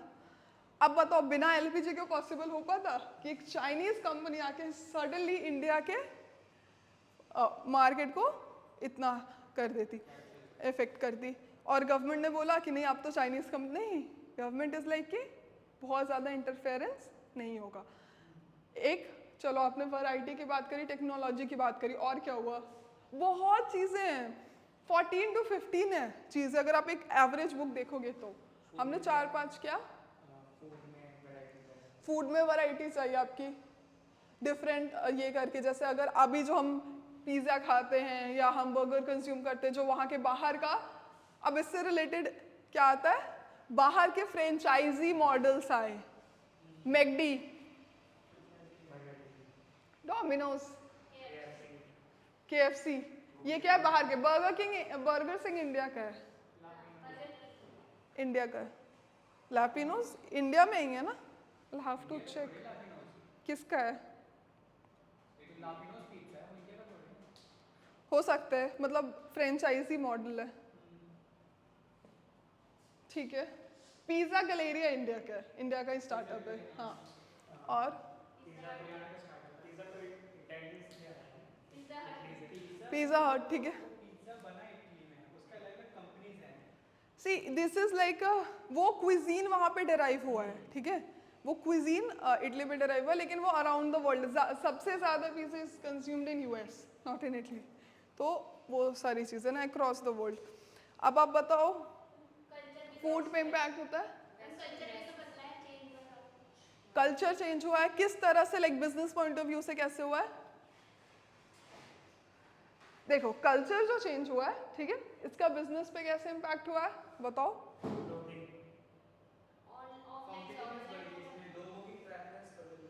प्रेफरेंसेस चेंज हुई हैं, कैसे बताओ, क्योंकि मे भी शायद लिबरलाइजेशन से पहले उस टाइम पे शायद से we would not be wearing the kind of clothes that we are wearing right now, India में जीन्स उतनी प्रिवलेंट थी, now it is like our top most attire, है ना, सूट्स साड़ी ज़्यादातर ये था, आप इमेजिन नहीं कर सकते लाइक 16-17, मतलब एक होता है ना women after the age of that is wearing a western cloth, and ये काफ़ी टाइम तक क्या हुआ कि हमारा कल्चर चेंज हुआ।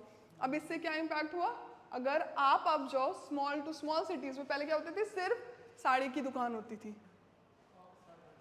अब क्या है, सब है, तो वहाँ पे क्या होता है, डिफरेंट कल्चर से क्या होता है, डिफरेंट वैराइटीज़। अगर आप इंडिया के किसी भी बिल्कुल एकदम ही रिमोट ना हो, फिर भी अगर आप जाओगे तो जो कपड़े की दुकान होगी शायद आपको वहाँ पे जीन्स मिल जाएगा, है ना, शर्ट्स मिल जाएगा, तो ये एक कल्चर के इम्पैक्ट हुआ। कल्चर के इम्पैक्ट से क्या हुआ, हमारे जो टेस्ट एंड प्रेफरेंसेस कस्टमर के चेंज होते हैं, कंज्यूमर के, उससे क्या होता है, हमारा डिमांड एंड सप्लाई वर्क करता है, एंड देन वो अवेलेबल हो जाता है, ठीक है। और क्या इम्पैक्ट हुआ एलपीजी के बाद के कारण, अब थोड़ा मुश्किल होगा क्योंकि अब हमने मेजर बोल दिया, कुछ अगर हिट कर रहा है तो बताओ, हाँ, लेकिन थोड़ा बिजनेस के पॉइंट ऑफ व्यू से कह सकते हो कि वुमेन स्टार्टेड वर्कफोर्स में वो आने लगे, ठीक है, हाँ, वर्कफोर्स में ज़्यादा आने लगे बिकॉज ऑफ ज़्यादा employment opportunities, because government jobs में तो पहले भी वुमेन थी, ठीक है। किससे, सर्विस सेक्टर की ग्रोथ बढ़ी तो बहुत सारा एम्प्लॉयमेंट जनरेट हुआ, तो जो अभी हम कॉन्सेप्ट देखते हैं गुड़गांव में जो लोग इतना काम करें, बैंगलोर जो आईटी हब बना, उससे एक बहुत इंपॉर्टेंट कॉन्सेप्ट आता है जो हमारे बिजनेस और इसको इम्पैक्ट करता है, which is migration from small cities to big unity, हाँ, बिग सिटीज, एंड उससे क्या होता है, big cities they become a hub of business, ठीक है, एंड फॉर जॉब्स वगैरह, तो this is one of the very important impact जो आप देख रहे हो। और एक और बताओ विच इज़ वेरी इंपॉर्टेंट जो मैं सुनना चाह रही हूँ आप लोगों से, हाँ, एलपीजी का, थोड़ा बिजनेस पॉइंट ऑफ व्यू से, मतलब एकदम जनरल नहीं,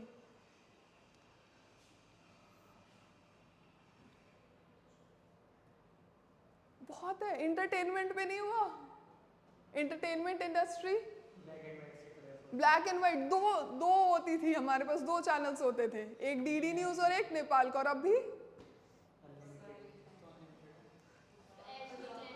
अब तो आपको पता भी नहीं होगा कितने चैनल से, 700 पे भी जाओ तो कोई चैनल होता है।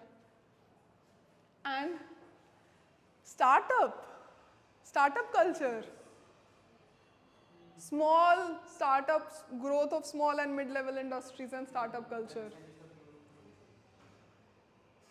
आपको 90s से पहले कोई आपको मोटिवेट कर रहा था बिजनेस करने के लिए इतना?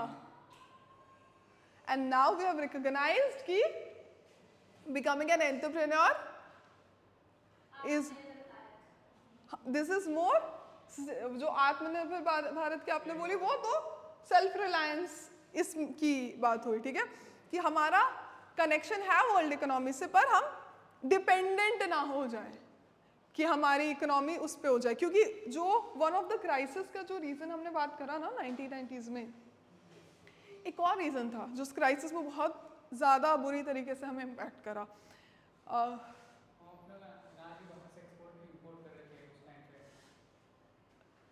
एक क्या कर रहे थे? इम्पोर्ट ज़्यादा था, एक्सपोर्ट कम था। हाँ वो अब टेक्निकल एग्रीकल्चर ज़्यादा हैंडमेड, एग्जैक्टली, एक्चुअली सीड्स में कुछ वो था। वो तो ग्रीन रेवोल्यूशन के टाइम पे था। हाँ, एग्रीकल्चर से डिपेंडेंसी हमारी कम हुई। एक और बहुत इंपॉर्टेंट जो उस टाइम पे हुआ था 1990s के अराउंड, आपने एयरलिफ्ट मूवी देखी है? सद्दाम हुसैन ने कतार पे अटैक करा था उस समय, तो उससे क्या होता था, इंडिया अपना ऑयल बहुत ज़्यादा वहाँ से इंपोर्ट करता था। तो जब अब तेल के दाम बढ़ते तो क्या होता है, तो उसका भी एक बहुत ख़राब डायरेक्ट इम्पैक्ट आया था जो इस क्राइसिस को और एकाएक से ख़राब कर दिया था, ठीक है, बिकॉज हमारा जो मेन ऑयल का इंपोर्टर था उसकी ही इकोनॉमी, तो आपको अब कहाँ से, अब आप उतने इसमें बाकी जो, अब आप क्राइसिस में भी हो तो आपको समझ रहे हो बाकी और जो ऑयल के सोर्सेस है उनका वो भी कहीं कहीं तो प्रोवाइड कर रहे हैं पहले से, आपका मेन सोर्स डिस्टर्ब हो गया है। And then again you have to have that much amount of money, and then बिना exporting oil Indian economy sustain भी नहीं कर सकता, बिकॉज हमारी खुद की ऑयल प्रोडक्शन बहुत लिमिटेड है ना, एंड जितना भी बिजनेस होता है उसका ऑयल पे बहुत ज़्यादा इम्पैक्ट पड़ता है, ट्रांसपोर्टेशन को लेके जो सारे बिजनेस पे पड़ता है, डायरेक्टली इनडायरेक्टली, अब एवरी वे। तो that was one of the factors. So जब हम इसकी बात करते हैं ना, वी वांट कि हम इंटीग्रेटेड है पर हम डिपेंडेंट ना हो, हम इतना ज़्यादा डिपेंडेंट ना हो कि बाहर की अगर कोई एक्टिविटी होती है, जैसे अभी यूक्रेन और रशिया का वॉर, इंडिया पे कुछ मेजर इम्पैक्ट आया? और उस टाइम पे एक वॉर ही हुआ था ना, one country invaded other country, तो उसमें क्या हुआ था, कुवैत और ये जब इम्पैक्ट हुआ था तो उसमें क्या हुआ था, तब हमें बहुत मेजर इम्पैक्ट हुआ था, to the point that our जो हमारा इकोनॉमिक क्राइसिस था वो और ज़्यादा एग्रेवेट हो गया था, बढ़ गया था। That is known as one of the major reason कि हमारा वो एकाएक से इकोनॉमिक क्राइसिस इस कंडीशन पे आ गया कि एकाएक से गोल्ड गिरवी रखना पड़ गया, ठीक है, तो ये हमारा इम्पैक्ट करता है, ठीक है।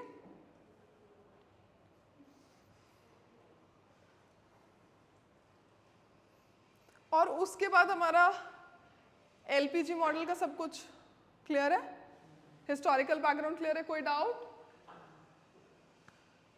और बताओ उसके बाद क्या सबसे मेजर इवेंट होता है जो इम्पैक्ट करता है after independence LPG model to the Indian economy?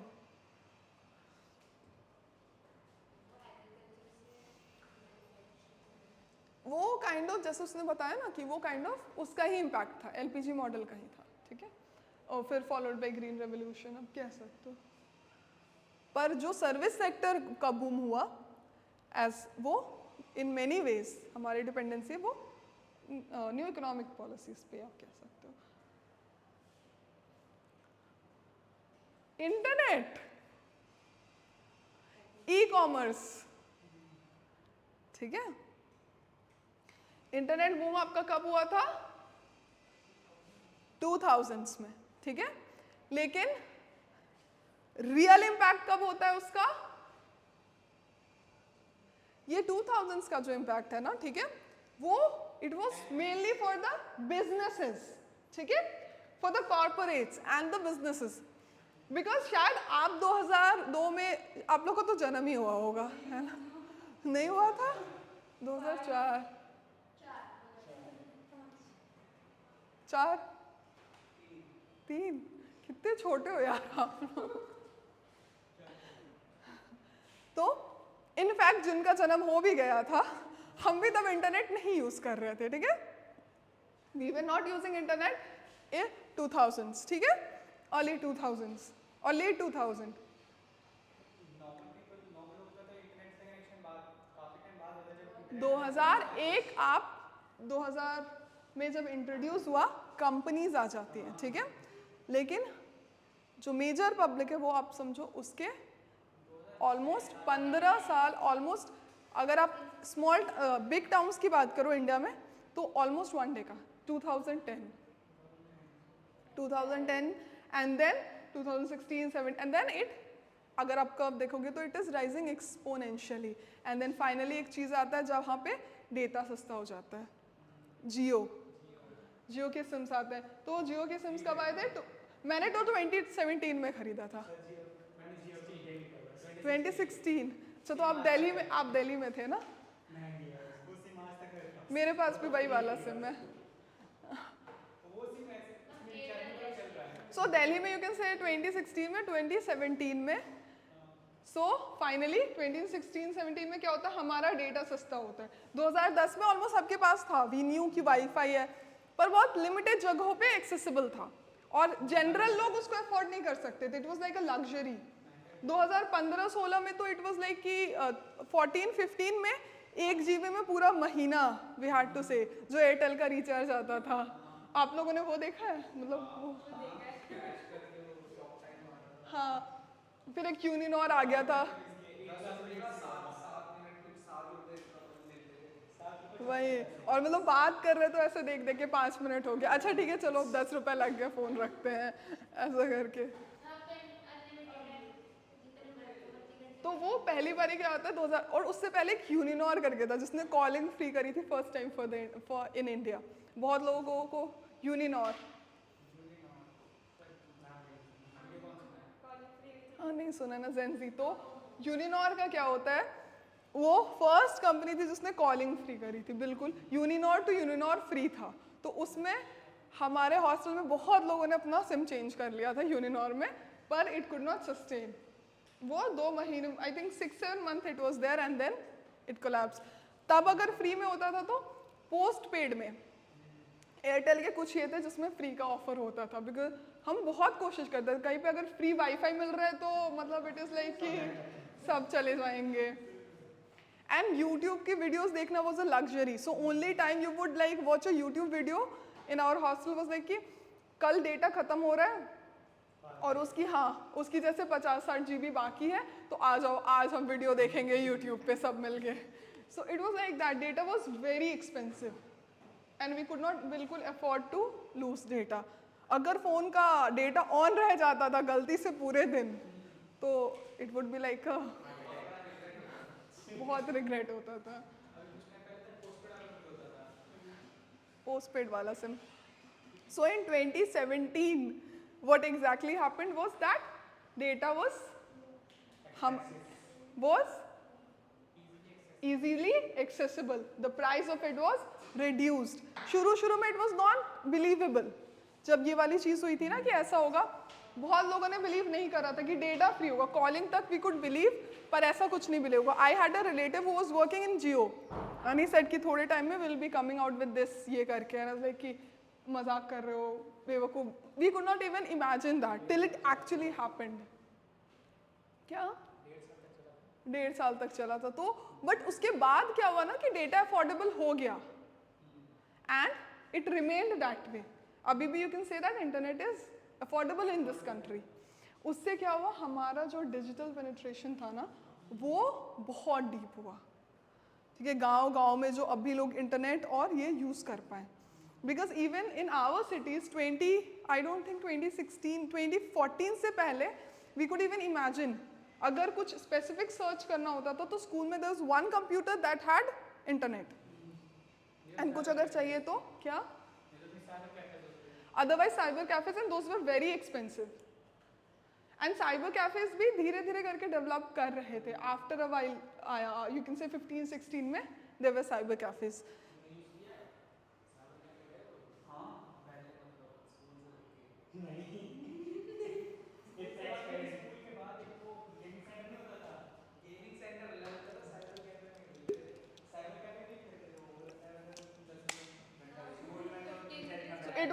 Actually if you say उसका जो सोसाइटल मतलब see that is the difference, you guys can talk about it. For women it was very unsafe.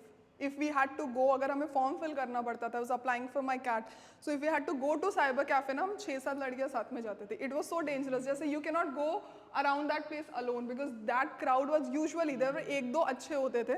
Apart from that the crowd was very dangerous. सो अभी क्या है, it is easily accessible. Now हमारा historical background clear है. क्या क्या 3 major changes आते हैं?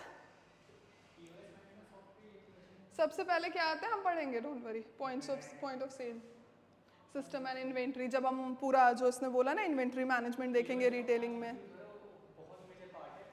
Obviously it is. पूरा आपका जो 4th यूनिट है, वो उस पर बेस्ड है आपका. सो आपका हिस्टोरिकल बैकग्राउंड क्लियर है. क्या होता है सबसे पहले आपका प्री इंडिपेंडेंस, पोस्ट इंडिपेंडेंट, ठीक है. सेकंड क्या होता है, economic reforms of 1991 and then followed by the boom of internet in the 2000s. ये आपके होते हैं 3 मेजर हिस्टोरिकल इवेंट्स जो इम्पैक्ट करते हैं. और किस तरह से वो रिटेलिंग को इम्पैक्ट करते हैं, you can understand. Okay, so now we see factors driving change in Indian retail. See, whatever we see now in some way is related to the new economic reforms. Changes कैसे derive हो रहे हैं? जब हम change की बात करते हैं तो हम किसकी बात करते हैं कि हम कैसे किराना स्टोर से we came to this. Even now, even in small cities, there are malls and departmental stores available. Okay? So, economic growth and rising income, ये सबसे ज़्यादा इंपॉर्टेंट है. क्यों? इससे क्या होता है, परचेजिंग पावर बढ़ा. परचेजिंग पावर बढ़ता है तो आप क्या कर सकते हो, आपके पास हाईली डिस्पोजेबल इनकम है और आप क्या कर सकते हो, वैरायटी ऑफ गुड्स परचेज कर सकते हो. ठीक है. और इससे क्या होता है कि जब आपकी बेसिक नीड्स सॉर्टेड है, ठीक है, तो आप थोड़ा सा जो बोलते हैं ना कि अपने वांट के अकॉर्डिंग काम कर सकते हो. ठीक है. इफ़ यू वांट समथिंग कि आपको मे बी उसकी नीड नहीं है, तो इसमें क्या आ जाता है आपका सेकंड एक कैटेगरी ऑफ गुड्स आते हैं. ठीक है, जिसकी नीड नहीं है. Okay, but you want it because अच्छा लग रहा है, like a high quality phone. Okay, you want it and since now you have more disposable income, you can have it. तो उससे क्या होता है कि पहले क्या था कि मेजरली सिर्फ क्लोथ, फूड, जो आपके बेसिक रिक्वायरमेंट्स है, थोड़ा बहुत फेस्टिवल के अकॉर्डिंग पे ही लोग खर्च कर रहे थे. After that what happened, after that it is like कि you can spend on more. See if you see the weddings के, मैंने बोले पहले बहुत सिंपल होते थे, now people are having glamorous wedding the way they wanted to because of the rise in income. अगर एक मिडिल क्लास वेडिंग भी होती है, still it is, you will say there is a lot of expenditure. उससे क्या होता है आपका, this is like a fuel to the economy definitely, because आप खरीद रहे हो, चीजें बिक रही हो. In general there are a lot of economic activities involve. ठीक है. सो ये होता है जो मेजर चेंज ये लेके आता है कि economic growth and rising income से क्या होता है कि रिटेल में पहले जो सिर्फ बेसिक चीज़ें बिक रही थी, हमारे पास वैरायटी ज़्यादा होती है. और सेकंड क्या होता है कि बाकी चीज़ों की भी सेल्स इंक्रीज होती है. ठीक है. फॉर एग्जांपल टॉयज हो गए, अच्छे बैग्स हो गए, होता है ना, वॉचेस हो गए, which are not exactly luxury. जब आप लग्जरी की बात करते हो तो क्या हो जाएगा, then it is like diamonds, jewelleries, या हाँ कार, उस टाइप की luxury cars, some watches you can say. But अगर आप समझ रहे हो इन दोनों के बीच की जो चीज़ों की बात कर रही हूँ, उनका एक मार्केट खुल जाता है. जैसे स्किन केयर में अगर हम बात करते हैं, ठीक है, तो एक होता है कि आप नॉर्मल क्या होता था, ज़्यादातर लोग फेयर एंड लवली शायद से लगा लेते थे, अदरवाइज ऐसा कुछ था नहीं. अब skin care is not necessary luxury कि बहुत ही महंगा हो रहा है, लेकिन बीच के जो प्रोडक्ट्स आ गए, आपके 600 का सनस्क्रीन आ गया, आपके अच्छे मॉइस्चराइजर्स आ गए, स्नेल म्यूजिन अगर आप आजकल देख रहे हो तो कोरियन स्किन केयर जो आ रहा है, तो वो सारी चीज़ें क्या हो रही है, वो होता है कि आपको मन है तो आप थोड़ा सा में भी पैसा बचा के उसको ले सकते हो। ओके, तो ये एक लग्जरी एंड नीड के बीच की जो वैरायटी होती है ना, that is very big and उसमें बहुत ज़्यादा सेल्स हो सकता है, ठीक है, उसमें बहुत ज़्यादा स्कोप है। क्योंकि अगर आपका मन है और आप देख रहे हो कि 2000 का है, मे बी मैं आज नहीं ले सकती हूँ, अगले महीने में थोड़ा सा पैसे बचा के 2000 के जूते ले सकते हैं, ठीक है, तो उसमें हमारी रिटेलिंग पे बहुत ज़्यादा असर पड़ा, ठीक है। सेकेंड फैक्टर आता है अर्बनाइजेशन। आप बता सकते हो अर्बनाइजेशन कैसे इम्पैक्ट करता है रिटेल पे, जो आपका सब्जेक्ट है। लाइफस्टाइल इन्फ्लुएंस आ जाता है ना। एग्जैक्टली, लाइफस्टाइल इन्फ्लुएंस आ जाता है अर्बनाइजेशन से। और ऑर्गेनाइजेशन के थ्रू जब कोई ऑर्गेनाइजेशन के अंदर ना लोगों की इनकम बढ़ती है, सो अगेन ये फर्स्ट फैक्टर आ जाएगा कि मोर डिस्पोजेबल इनकम, मोर। ठीक है, आप कह सकते हो कि उससे जब कोई जॉब कर रहा है बड़े शहर में आके तो उस हिसाब से होता है। एक बहुत ही सटल और पॉइंट है जो आप अर्बनाइजेशन के इसमें आप बोल सकते हो। So all of you are from Delhi. A lot of your parents might be from different states and they came and settled in Delhi. Transformation हुआ है, वो किराना स्टोर से सीधा उसमें। हाँ, so the reason, जैसे आपने बोला ना कि you are like first generation Delhites. So अब उसमें कह सकते हो कि they came from different cities. तो उसमें क्या था? Urbanization played a part. तो जब अब कोई दूसरे शहर से यहाँ पे आ रहा है, फॉर एग्जाम्पल अगर आप बात करो मुखर्जी नगर की, या आप जाओ राजेंद्र नगर में जहाँ पे आप जा रहे हो कि बहुत बाहर के लोग हैं, तो that also creates a sustainable market, है ना, अराउंड इट। बिकॉज देखो पैसे घर से मिल रहे हैं, ओके, खर्चा यहाँ पे हो रहा है, ओके। जैसे अगर आप ड्यू के अराउंड भी देखो तो ये क्या हो रहा है, अगर आप शायद से यहाँ पे कोई बुक स्टोर की खरीद लो, ठीक है, या फिर आप ORN में एक मैप्स की दुकान खरीद लो, आप देखोगे छोटे छोटे मैप्स की दुकान है, छोटे छोटे पोस्टर्स है, प्रिंटर्स है, क्या होगा, सेल्स होगा, है ना। बट अगर आप सेम अब जाके होम टाउन में खरीदो तो शायद से वहां पे 10 या 5 लोग होंगे जो वो खरीदेंगे, बट यहाँ पे क्या हो जाता है कि आपका एक सेंटर सा बन गया, okay. So what is happening here is कि रिटेलिंग का बहुत ज्यादा स्कोप है ना। समझ रहे हो? डाउट है कुछ? नहीं अग्री कर रहे हो, बोलो। सी, अगर आप ओल्ड राजेंद्र नगर में जा रहे हो, ठीक है, आप जब एंटर करोगे तो आप देखोगे कि बहुत छोटी छोटी शॉप्स है, ठीक है, जो डायरीज बेच रही हैं, बुक स्टोर्स है बहुत सारे। अब बुक स्टोर्स के बाहर देखोगे कि लोग हैं जो बस मैप्स बेच रहे हैं, छोटी सी दुकान है बस मैप्स बेच रही है, ठीक है। आप देखोगे कि डिफरेंट काइंड ऑफ कॉपीज हैं, रजिस्टर्स है, पेन्स है, ठीक है, जो UPSC में ऐसे बॉल पॉइंट पेन यूज होता है वो है। सो ये क्या हो रहा है, रिटेलिंग अपॉर्चुनिटीज है, रिटेलर्स है, बट ये वहां पे क्यों काम कर रहा है? क्योंकि उस एरिया में डिमांड है।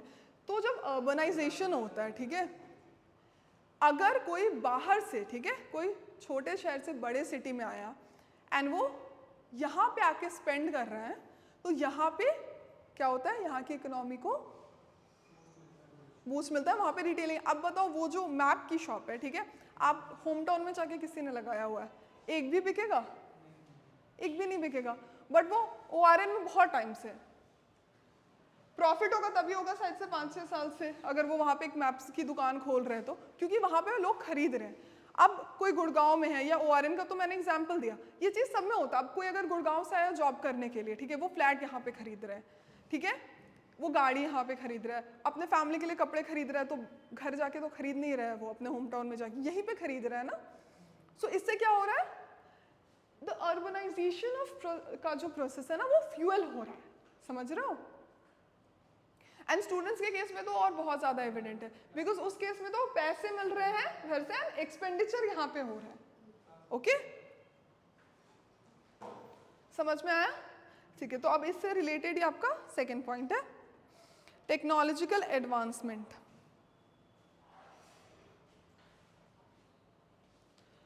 ये दोनों बिल्कुल मेन है, economic growth, rising income, urbanisation.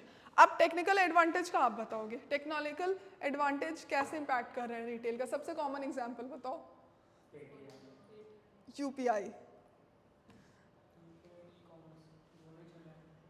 क्या हो?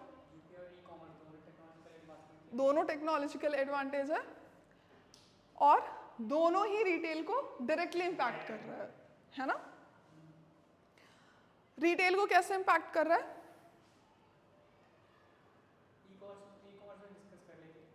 हाँ,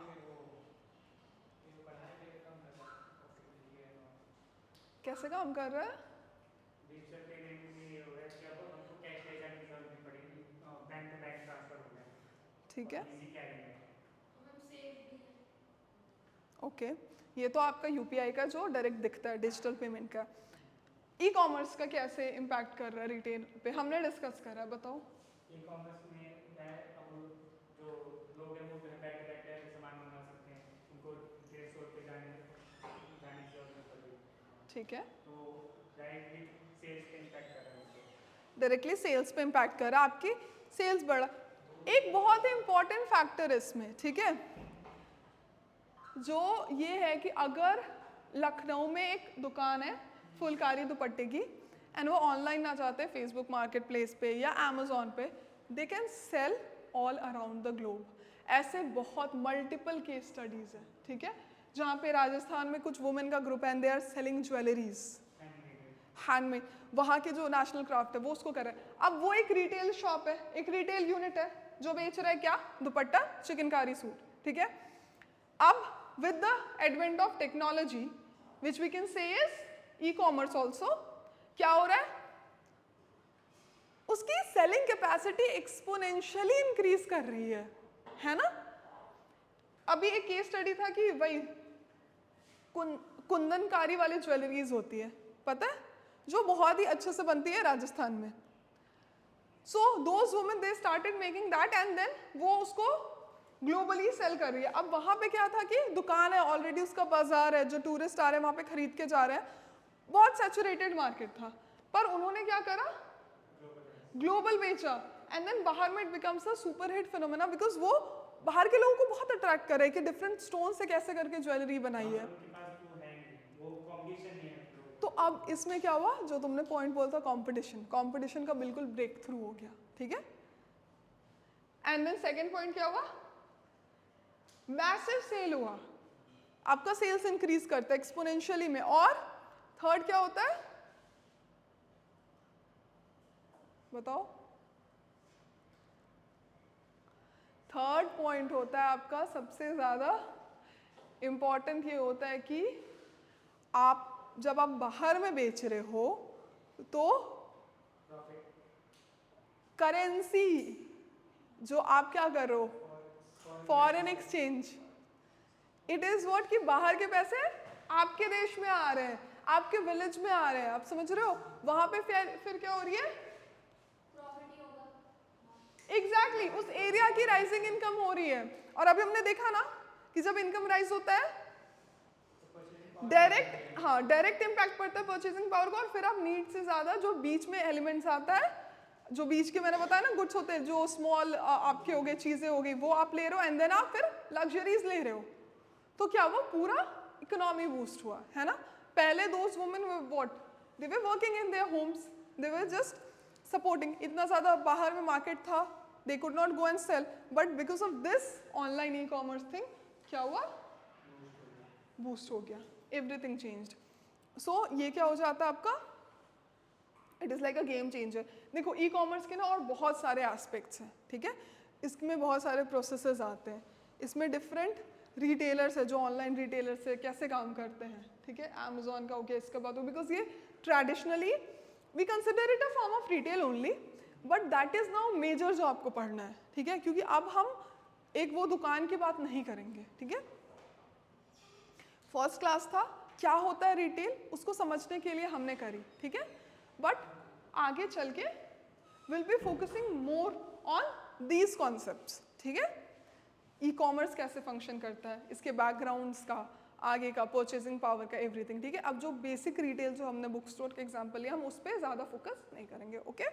we will now come focus on these aspects, ठीक है। हम हाइपर मार्केट्स की बात करेंगे, सुपर मार्केट्स की बात करेंगे, and we will talk about specifically about e commerce, okay.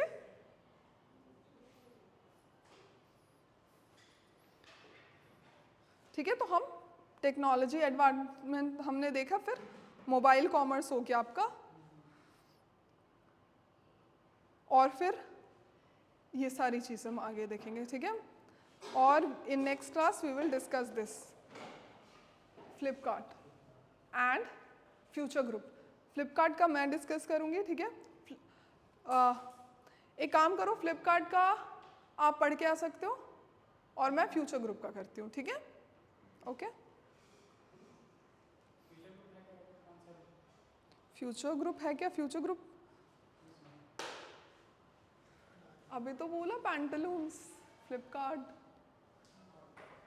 वो किसके अंडर आता है? फ्यूचर ग्रुप है जो उसको ओन करता है, जैसे रिलायंस का था, ठीक है।